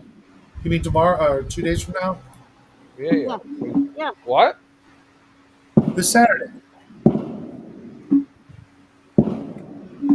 Yeah, today's Raven? Thursday. Yes, 2 days will from you- now. Yeah. Yes, will you be there on the 5th? Are Will we you be- doing a show tomorrow morning or afternoon? I mean, Yes, as far as I know. I have no Okay. reason not to. As far as I know. It's up to you. If you want to come or not. Yeah, I was planning on it if everybody doesn't have a problem with it. And Yeah. Saturday night's on, unless George can't make it for some reason, but he didn't mention it. I'll hook up with him on Discord and find out. And if not, we'll just talk about other Well, stuff. if he can't make it, it's perfectly okay. He's the one player we don't need. Absolutely Oh, that's true next session. because he died. He died. What about you, Owen? You up for Saturday? This Saturday, yeah, I should be. We'll find out. I'm headed to Austin so I can watch I guess the Black Sabbath concert that they're going to be streaming live. Oh, I'm gonna yeah? watch that with my friend, so I'm going to see when that's going on. Okay. with or without Ozzy? I think it's with Ozzy. I don't really care. I don't really care for Black Sabbath, to be honest. I like Ozzy Osbourne, but I never cared for Me Black too. Sabbath. That's the same way I am. I could care less about Black Sabbath, but I do like Ozzy. Really? Even when Ozzy was with it, I didn't care for Black Sabbath. So I don't know. I actually. I'm the other way around. Yeah, same here. I like Black Sabbath more, even with Ozzy. I really liked him with Dio. As a matter of fact, that song I used as the theme song for more than one of my big bad guys in various RPGs. I would I knew I was playing that night, so I'd go and listen to that album Dehumanizer, and it would get me into the headspace of that particular character, and then play it out. Yeah. It's like what, 4 points between the two of you, 3 points, something like that, from a total party wipe. I don't know how many points you have left there, Shadow. Health What do you mean? points. Hit points. How many hit I had points? did one you- when the night ended. When the Okay, game ended. I think Omanal was at 2. Yeah, we were doing a long rest. As a matter of fact, I think we ate and everything. Yeah. You should be a die roll up in hit points when we start the next session. I didn't update anyone's hit points, so we'll do that at the beginning of the next one. But Raven, I had your character licking slime off the wall, trying to get high from it. Oh, The whole yeah, I session? remember now. You said something about that. Oh, what? How the hell did that happen?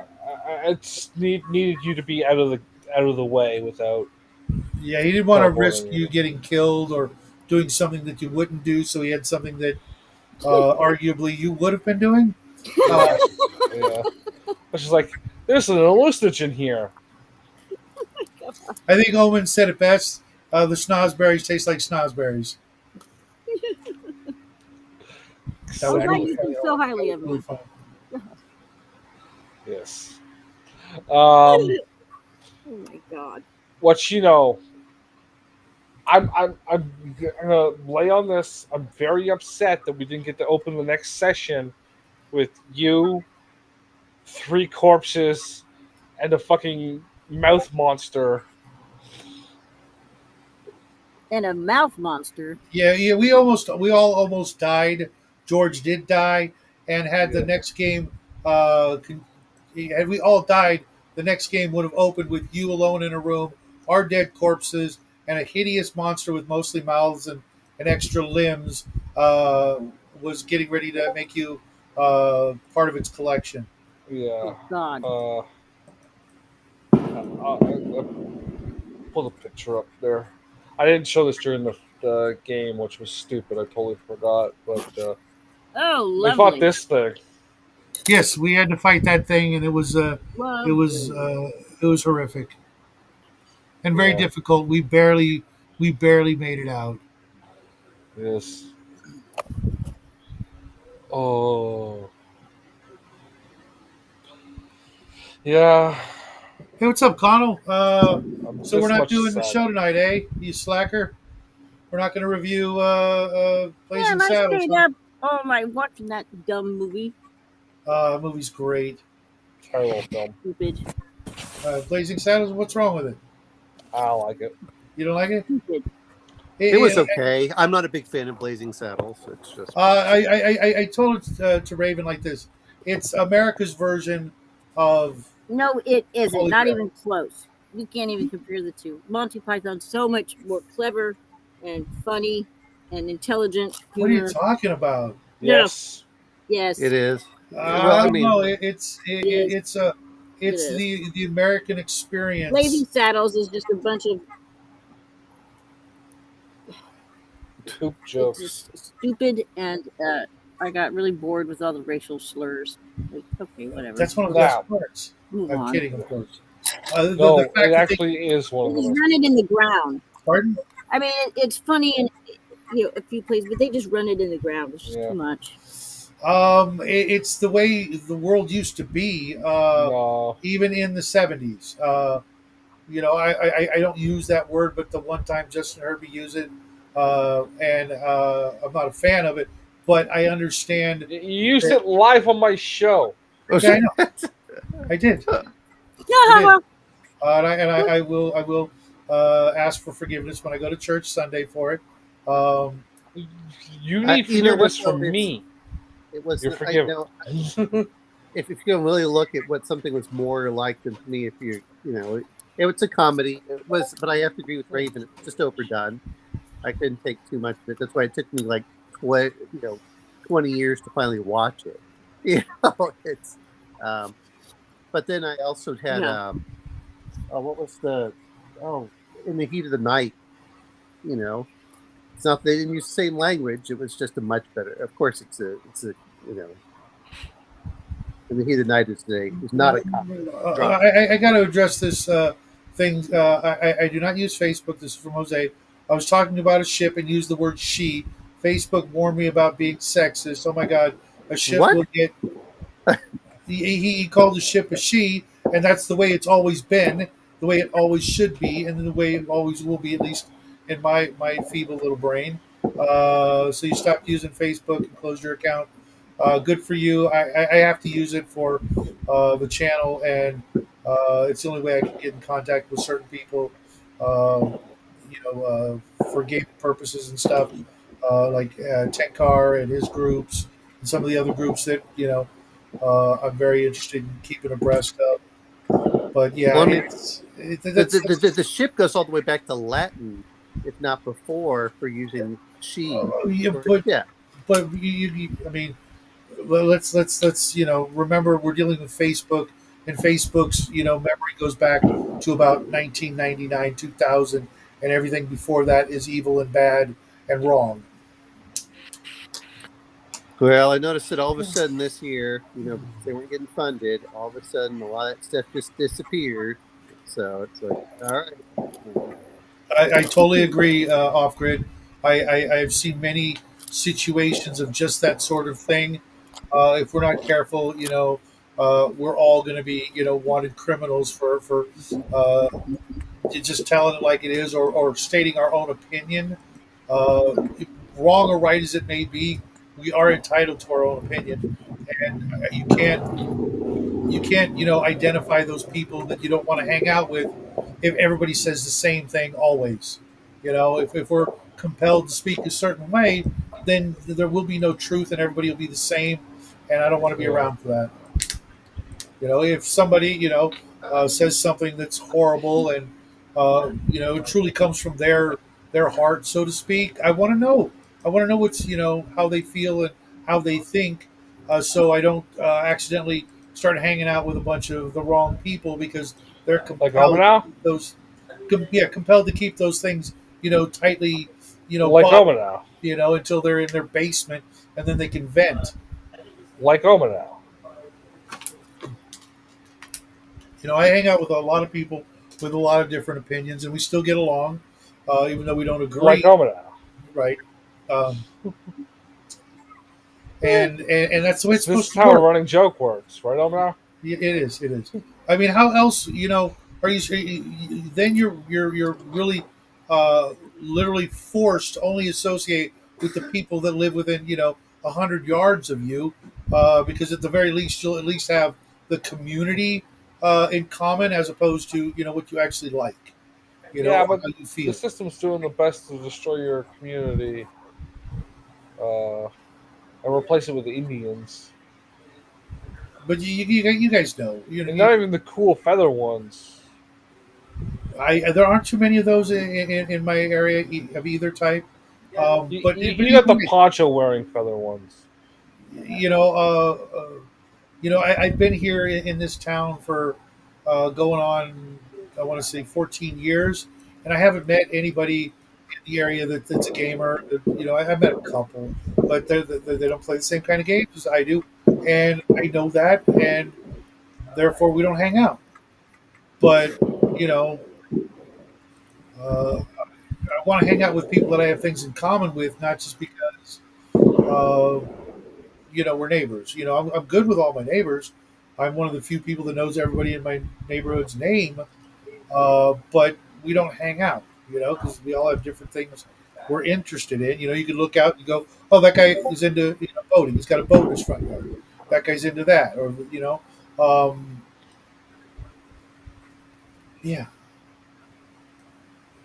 With me, I'm hanging out with an inner sphere scum mech warrior. I will engage in combat against other mechs for some sea bills in my spare time. Well, uh, uh, uh, this particular household is all Team Merrick, so yeah, I get that. That's a lot of fireworks. Yeah, Ravens Yeah, neighborhood is blessed in that respect. it's occupied by a bunch of people that don't have a calendar. I don't know. I mean, if They're blowing up certain your holidays country on the wrong day. if certain holidays can extend for an entire freaking month, I don't see why that one that they're celebrating right now can't do the same fucking thing. They're not even doing it right. You're supposed to go to the nearest federal building. The house Canopus for some time. Yeah, tomorrow is when? That's awesome. Off grid. Uh, well, Raven was just telling me I should light my fireworks off tonight because Jackie's going to be hanging out with his friends, and I'm like, nope, I'm doing it tomorrow. Yeah. I He will be wants to see saving the some fireworks fireworks. for other special occasions. I'm sure you guys can For guess. when you go to the federal building. No, that's not what I was going to say. Um, and you know,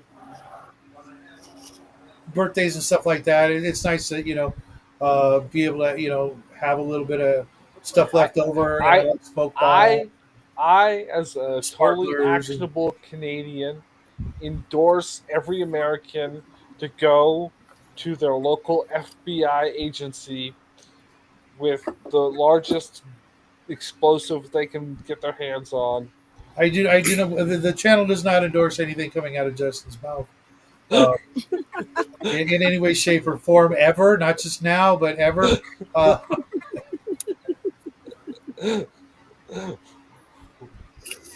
Oh my God. Remember Timothy McVeigh? Wait, no, no, never heard of him. no. I don't know what you're talking Never heard of him. about. No. No idea. Yeah. I personally, I think certain places like Disneyland and other amusement parks, they have their nightly fireworks show. We used to go and park right outside of Disneyland at this particular gas station, and we weren't the only ones. And we'd watch the fireworks show any night that we just had nothing else to do. You don't do fireworks? Yeah, I get it, Connell. No, I don't either. They make me I jump. love fireworks. Especially those how can you cannon not ones. I like hate those. not like lighting crap on fire that gives off a beautiful, display of bright colored Explosion. lights? I mean, how do you not like that? It's the noise. I like the sparklies. I love things that sparkle, but Of I course you don't do. like the noise. You read all the Twilight books. Hey, don't fucking badmouth. Okay, you two are Edward. lumped into that. You fucking sparkly, freaking glitter wearing. I read the Twilight book series. I know. The original 4 books. And I No, kind of no. get it, with the loud explosions, but that's a small price to pay. I mean, it's like this, Kyle. No, it literally disturbs my central nervous system. Well, if you- I mean, it's Oh a my physical God, thing. that is such a lie. If you have weren't hopped up. anesthetized- No, Someone. I believe her. She's so No. hopped up on the ayahuasca. She that- is literally that- anesthetized to death. Her central nervous system. It no longer exists. I have not had a thing to drink all day. I'll have you There are know. other ways to anesthetize to death one's nervous system. I absolutely believe you haven't had anything but bourbon to drink all fucking day.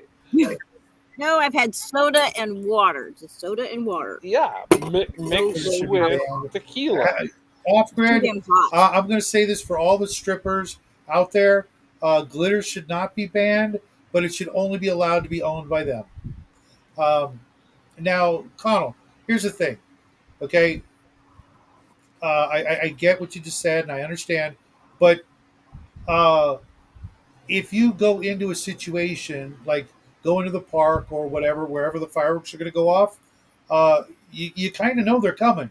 So it should, with that thought in mind, and you're watching the fireworks and you're enjoying the colored lights and etc. Or watching the display off at the park from a distance or whatever, you should be kind of ready for it. I'm not gonna. You know what? You say that, but I'll say from personal experience. Come back from Afghanistan, I didn't think it'd affect me, and I got fireworks, and PTSD hit me. And then Well, there's the also year these after, things called headphones or earplugs. it and doesn't work. It doesn't work. You see, when you're in that situation, it's like you watch your blood pressure suddenly spike, heart spikes. You're like, oh, your hands start trembling. Like, what the hell is this? So yeah, Mhm. I understand where Mhm. Connell's coming from. I know Connell's giving you a lot more backstory, so I understand why Connell doesn't like fireworks. I do. Connell, crowds don't do you. Let's get it right. And no, it doesn't off grid, but you're not supposed to touch them anyways. Yeah. The only thing that repels crabs is razors. I thought it was butter. Well, no, Wow. crabs taste Wow. better. That's different. I'm not even. So many thoughts just creeped into my head. I'm just no. I'm sorry, when you say crabs, I think blue crabs, soft shell, po' boys. No, yeah. no. We're Crab talking leg. the crotch. We're talking crickets. about stripper crabs. Crotch. I don't know. I crickets. never Get it had right. them, so they don't ever come to my Yeah. mind. Now, what you guys did in your own time is your own stuff. But I was definitely not worried about that because I know better than to touch them. You just look. Whoa. You don't go to a strip joint and not touch. That's what the internet's for. Strip joints, a tactile experience. Well, I'm pretty Well, sure my you're not dad going to taught run me. into any of those unless you're in Seattle. But you are you're pretty close to Chicago, so maybe you are better off staying home. What? Well, okay, so my son just I'd finished be up proud the to. first Star Wars, and he loved it. And he says, "I wish they made movies like that still." He We said, "I all haven't do. seen a movie Tell them like we that in all 20 years." do. I know. That's why we play role playing games because they don't make movies like that anymore. They make, Well, I know. Well, he's now starting, The Empire Strikes Back. So tell him that is the best movie I did. of the entire series and one of the best movies of all time. So no, I mean, but I just find it funny because while you guys were talking, like, let me go see the final battle that was going on, at the end of the, New Hope, and, like, while you guys were all like, oh yeah, I forgot how good this is. I'm like, I've watched Star Wars like 40 or 50 times. It's not like Yep, this. yep. I'm literally thinking about putting it on when I get off this show, going and watch A New Hope, just cause it's It's like ignoring everything else. It's like the whole point of why you go to movies in most cases, unless you try and go for the cathartic crap, is to escape and have fun. And I wish they did that. So yeah, Jose. I still have all my 3.75. Well, Jackie has them now, and they're still in excellent condition. I didn't like Mech Warrior that much. Well, one is the battles took too long. Number two was it's Fuck, yeah. Connell, that is so gross. I don't think I'll ever be able to eat a Snickers bar again. But I am the guy who peels the chocolate off a Three Musketeers bar. Uh, Oh my god. If you take a Three Musketeer bar and you like put pressure on it a certain way, that chocolate almost just falls off. I'm gonna say this much. I've been playing the EA version. Like I did Fallen Order, and now I'm playing Survivor. Yeah, it's been a lot of fun. I do enjoy the games. I just wish the movies were as good as the games. Yeah, only if they just like made one of the novel trilogies instead of whatever the fucking prequels were, or I the know. sequels, or I don't know what the rule the was prequels weren't. that George Lucas did, but it's You know, I just remember I came this close to owning one of the like 100 or 1,000 Revenge of the Jedi movie posters. Did you guys know about that? Yeah, the original run. Yeah, Okay. they made a mistake and titled it wrong or whatever. Oh, okay. And He I'm changed his still going mind to at the get last one minute. for the shop, but it's going to be behind glass, more glass, and a couple of freaking bounty hunter droids. Now I was watching this thing. I think I mentioned it before, where someone was breaking down the notes that are available from when Fucking Lucas was originally planning on like his original notes Yeah. for episode one, and he was like trying to reconstruct it. It was a YouTube video, trying to reconstruct it as if it had been made in 1987. Which would have been so much better because he had to plan as far back as I know. the Well, here 70s.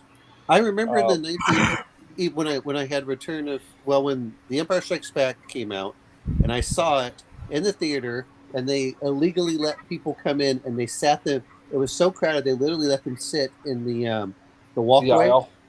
Yeah, I mean up and down the entire aisles. We got in early enough that we got a seat. These people all were coming in watching it.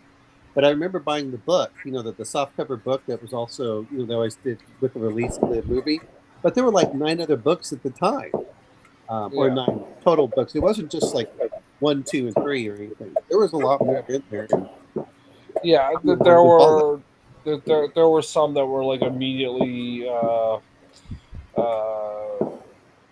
made non-canon because they were like the hypothetical what the sequel would be or whatever. What's the name of that book? You have it, Shadow. Splinter of the Mind's Eye. That one. Uh, which is not canon because it was like, if I can't make movie 2, here's a book. and then he made movie 2. So it's like, Hmm. Yeah, Alan Dean Forrester, whatever, wrote it yeah. along with a bunch of other. Man, that guy put out some shit. I'm surprised there's not one of his books in Appendix N. But whatever. Yeah, hey, Connell, you guys want to all go over to Connell's show and hang Uh, out there in a few? I'm gonna ditch for the night, but you guys go do whatever you're doing. I'll see you What do you say, tomorrow. Connell? Because I'm gonna shut the show down in a few minutes, because I got to do some stuff, and I'm okay hanging out with you, Connell. If you don't want to do the review, I'm So lucky I apparently got to my see the friend was, trilogy in the theater. I saw Empire Strikes Back, a double feature when you were 5. Wow.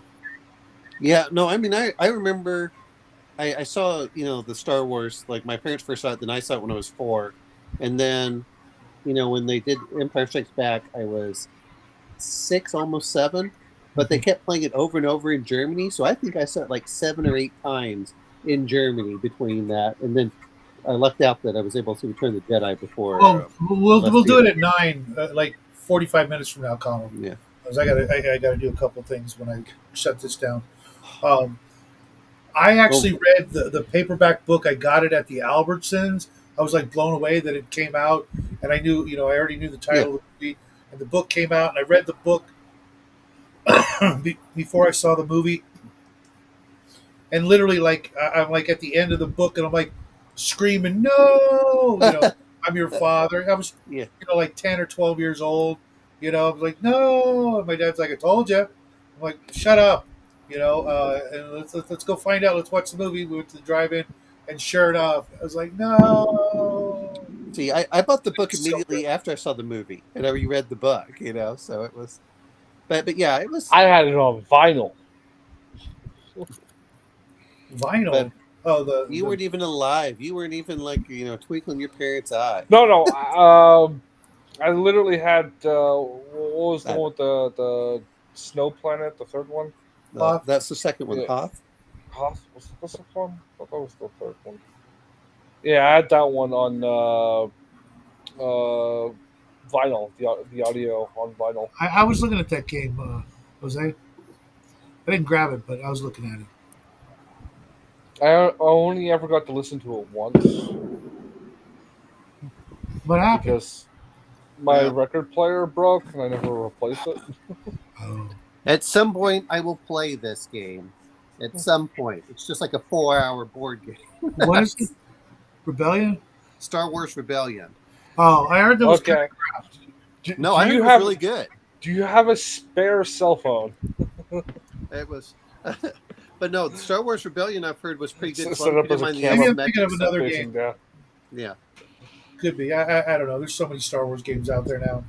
it's a 4-hour board game of where one side plays the Empire and the other side plays the Rebels. I'm pointing up to Twilight Imperium. It's saying "Hold my beer."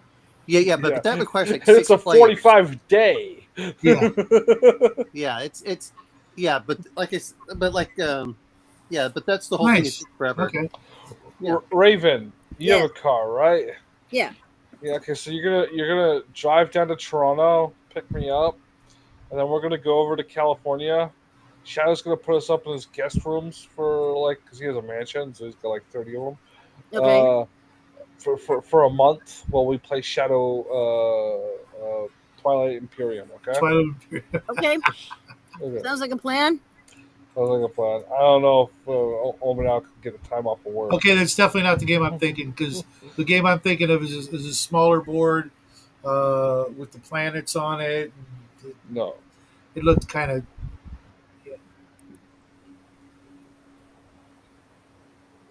Yeah. We're gonna be playing for a month though, Raven. You gotta realize that. Okay. The first person to fall asleep loses everything. No. They have to stick around and just make sandwiches. Do you think we're gonna have time to sleep Keep the in bathroom that? clean. Do you think we're gonna have time to sleep in that? There's gonna be no sleep. If you want to sleep as Damn. well, it's going to be like 6 months. Raven, from this angle, it literally looks like you're in a tent or a bunker somewhere with the shelling going on. Yeah, I know. It sounds like it do. My this is my sunshade. Well, this was a tarp. That's the sunshade one, and the things are. Cats jumped on them and collapsed them, caved them in. Yeah. Yeah, of course they did. You think something's functional without cats breaking it at Raven's place? Tell me about it. Okay, so I had a really weird thing happen though yesterday. So when I got up around 10:30, went into the kitchen to make some coffee, I noticed a little light on my stove. Was this AM or PM? AM. Okay. And the little light was on, showing me that one of the burners was active. And I don't know, I can't explain how it happened because 3 of the 4 burners, the little dial thing, the turn knobby thing, you can't use it. They're like stripped out. So you have to use a pair of pliers to get the burners turned on. And you have to crank them, right? So a cat could not have turned on this stovetop. And I can't for the life of me. And it got really bad because then I'm messing with it and I can't get it to go off. I ultimately had to kill the power to the range, which kills all my outlets on my countertops too. And my dryer. It's a mess. But I haven't used that burner. I normally just have a teapot sitting on it. That teapot is normally red and it turned black. It was so freaking hot. And I'm just grateful that I didn't have something that could have caught on fire. But I can't explain how it got turned on. I can't get it turned off.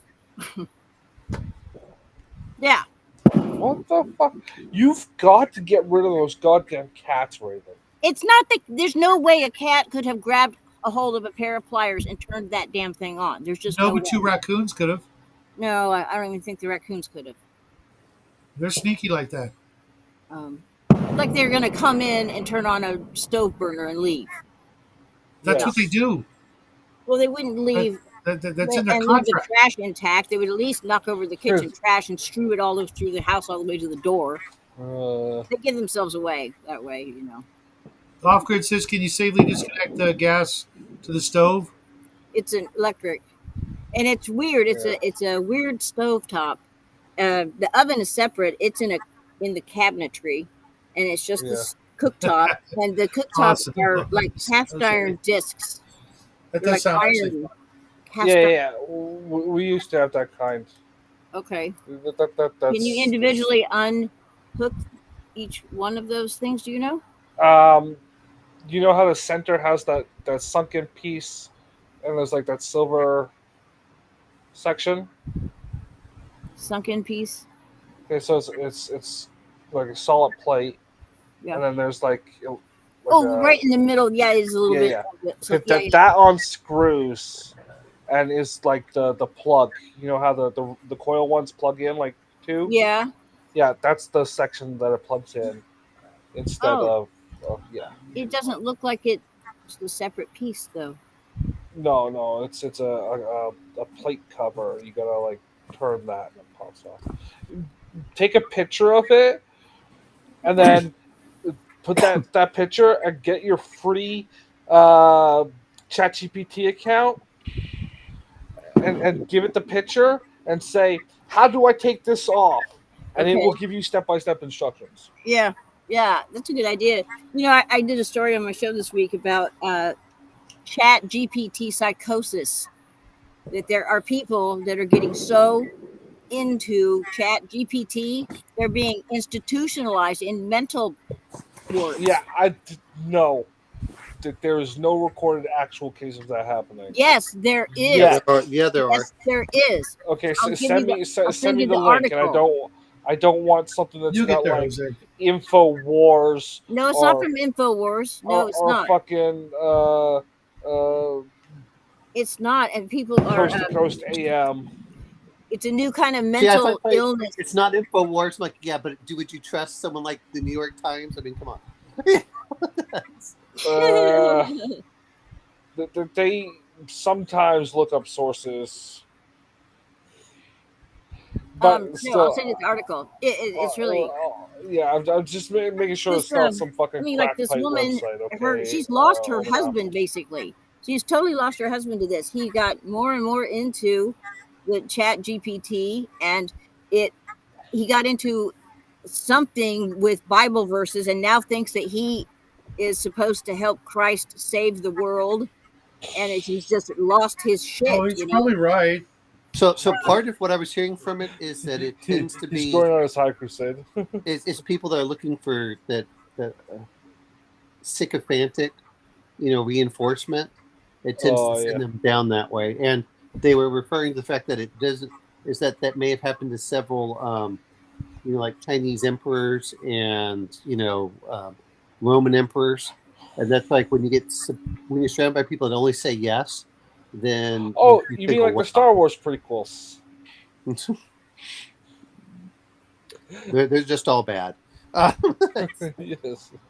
But no, they were Well, talking that's pretty much what happened to George. Is that nobody would say no to him, and then did you watch that Red Leather Media thing I told you guys to watch? No, I did not. No. Okay. It's like the oldest thing on their YouTube channel, but there's this point when, like, it's in the DVD extras where George Lucas is doing the screening of the final cut of the movie, and you just see all the people around him hanging their heads, and then he's like, "There's no excuses for this. This is bad, and we can't even fix it in editing." I still like watching Fanboys. Yeah. Fanboys that came out. Oh, come Before, on! The whole point where they were trying to get to go see the first prequel, and then at the very end it said, "What if it's not any good?" Yes, but that movie came out before it was released. No, it came out in 2008 or something like that. Was it 2008? Yeah. I thought it was earlier than that. No, it had Was it? It was like 2008. Okay. I swore it was earlier. I Maybe found it the was another movie. All right, guys, I'm going to shut her down. I will see you guys tomorrow or over on Connell's show or Saturday. Tomorrow for me, man. I will see you. Yeah. I'm going to go do a couple things, and I'm going to go hang out with Connell. You guys are welcome to join us. What is it? Okay, that article to this psychosis thing with ChatGPT. Take care off here. Take care. Oh, put it in the Discord group, Raven.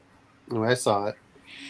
Yeah. But yeah, I saw some of these, and again, there's usually you have to go look at the other sources of where like such and such from the local newspaper. Now I got to go log into Discord. Don't worry about it. Discord made me late for my show. All right, have a good night. It wouldn't let me in. Happy trails, everybody. I'll see you guys later. Party on.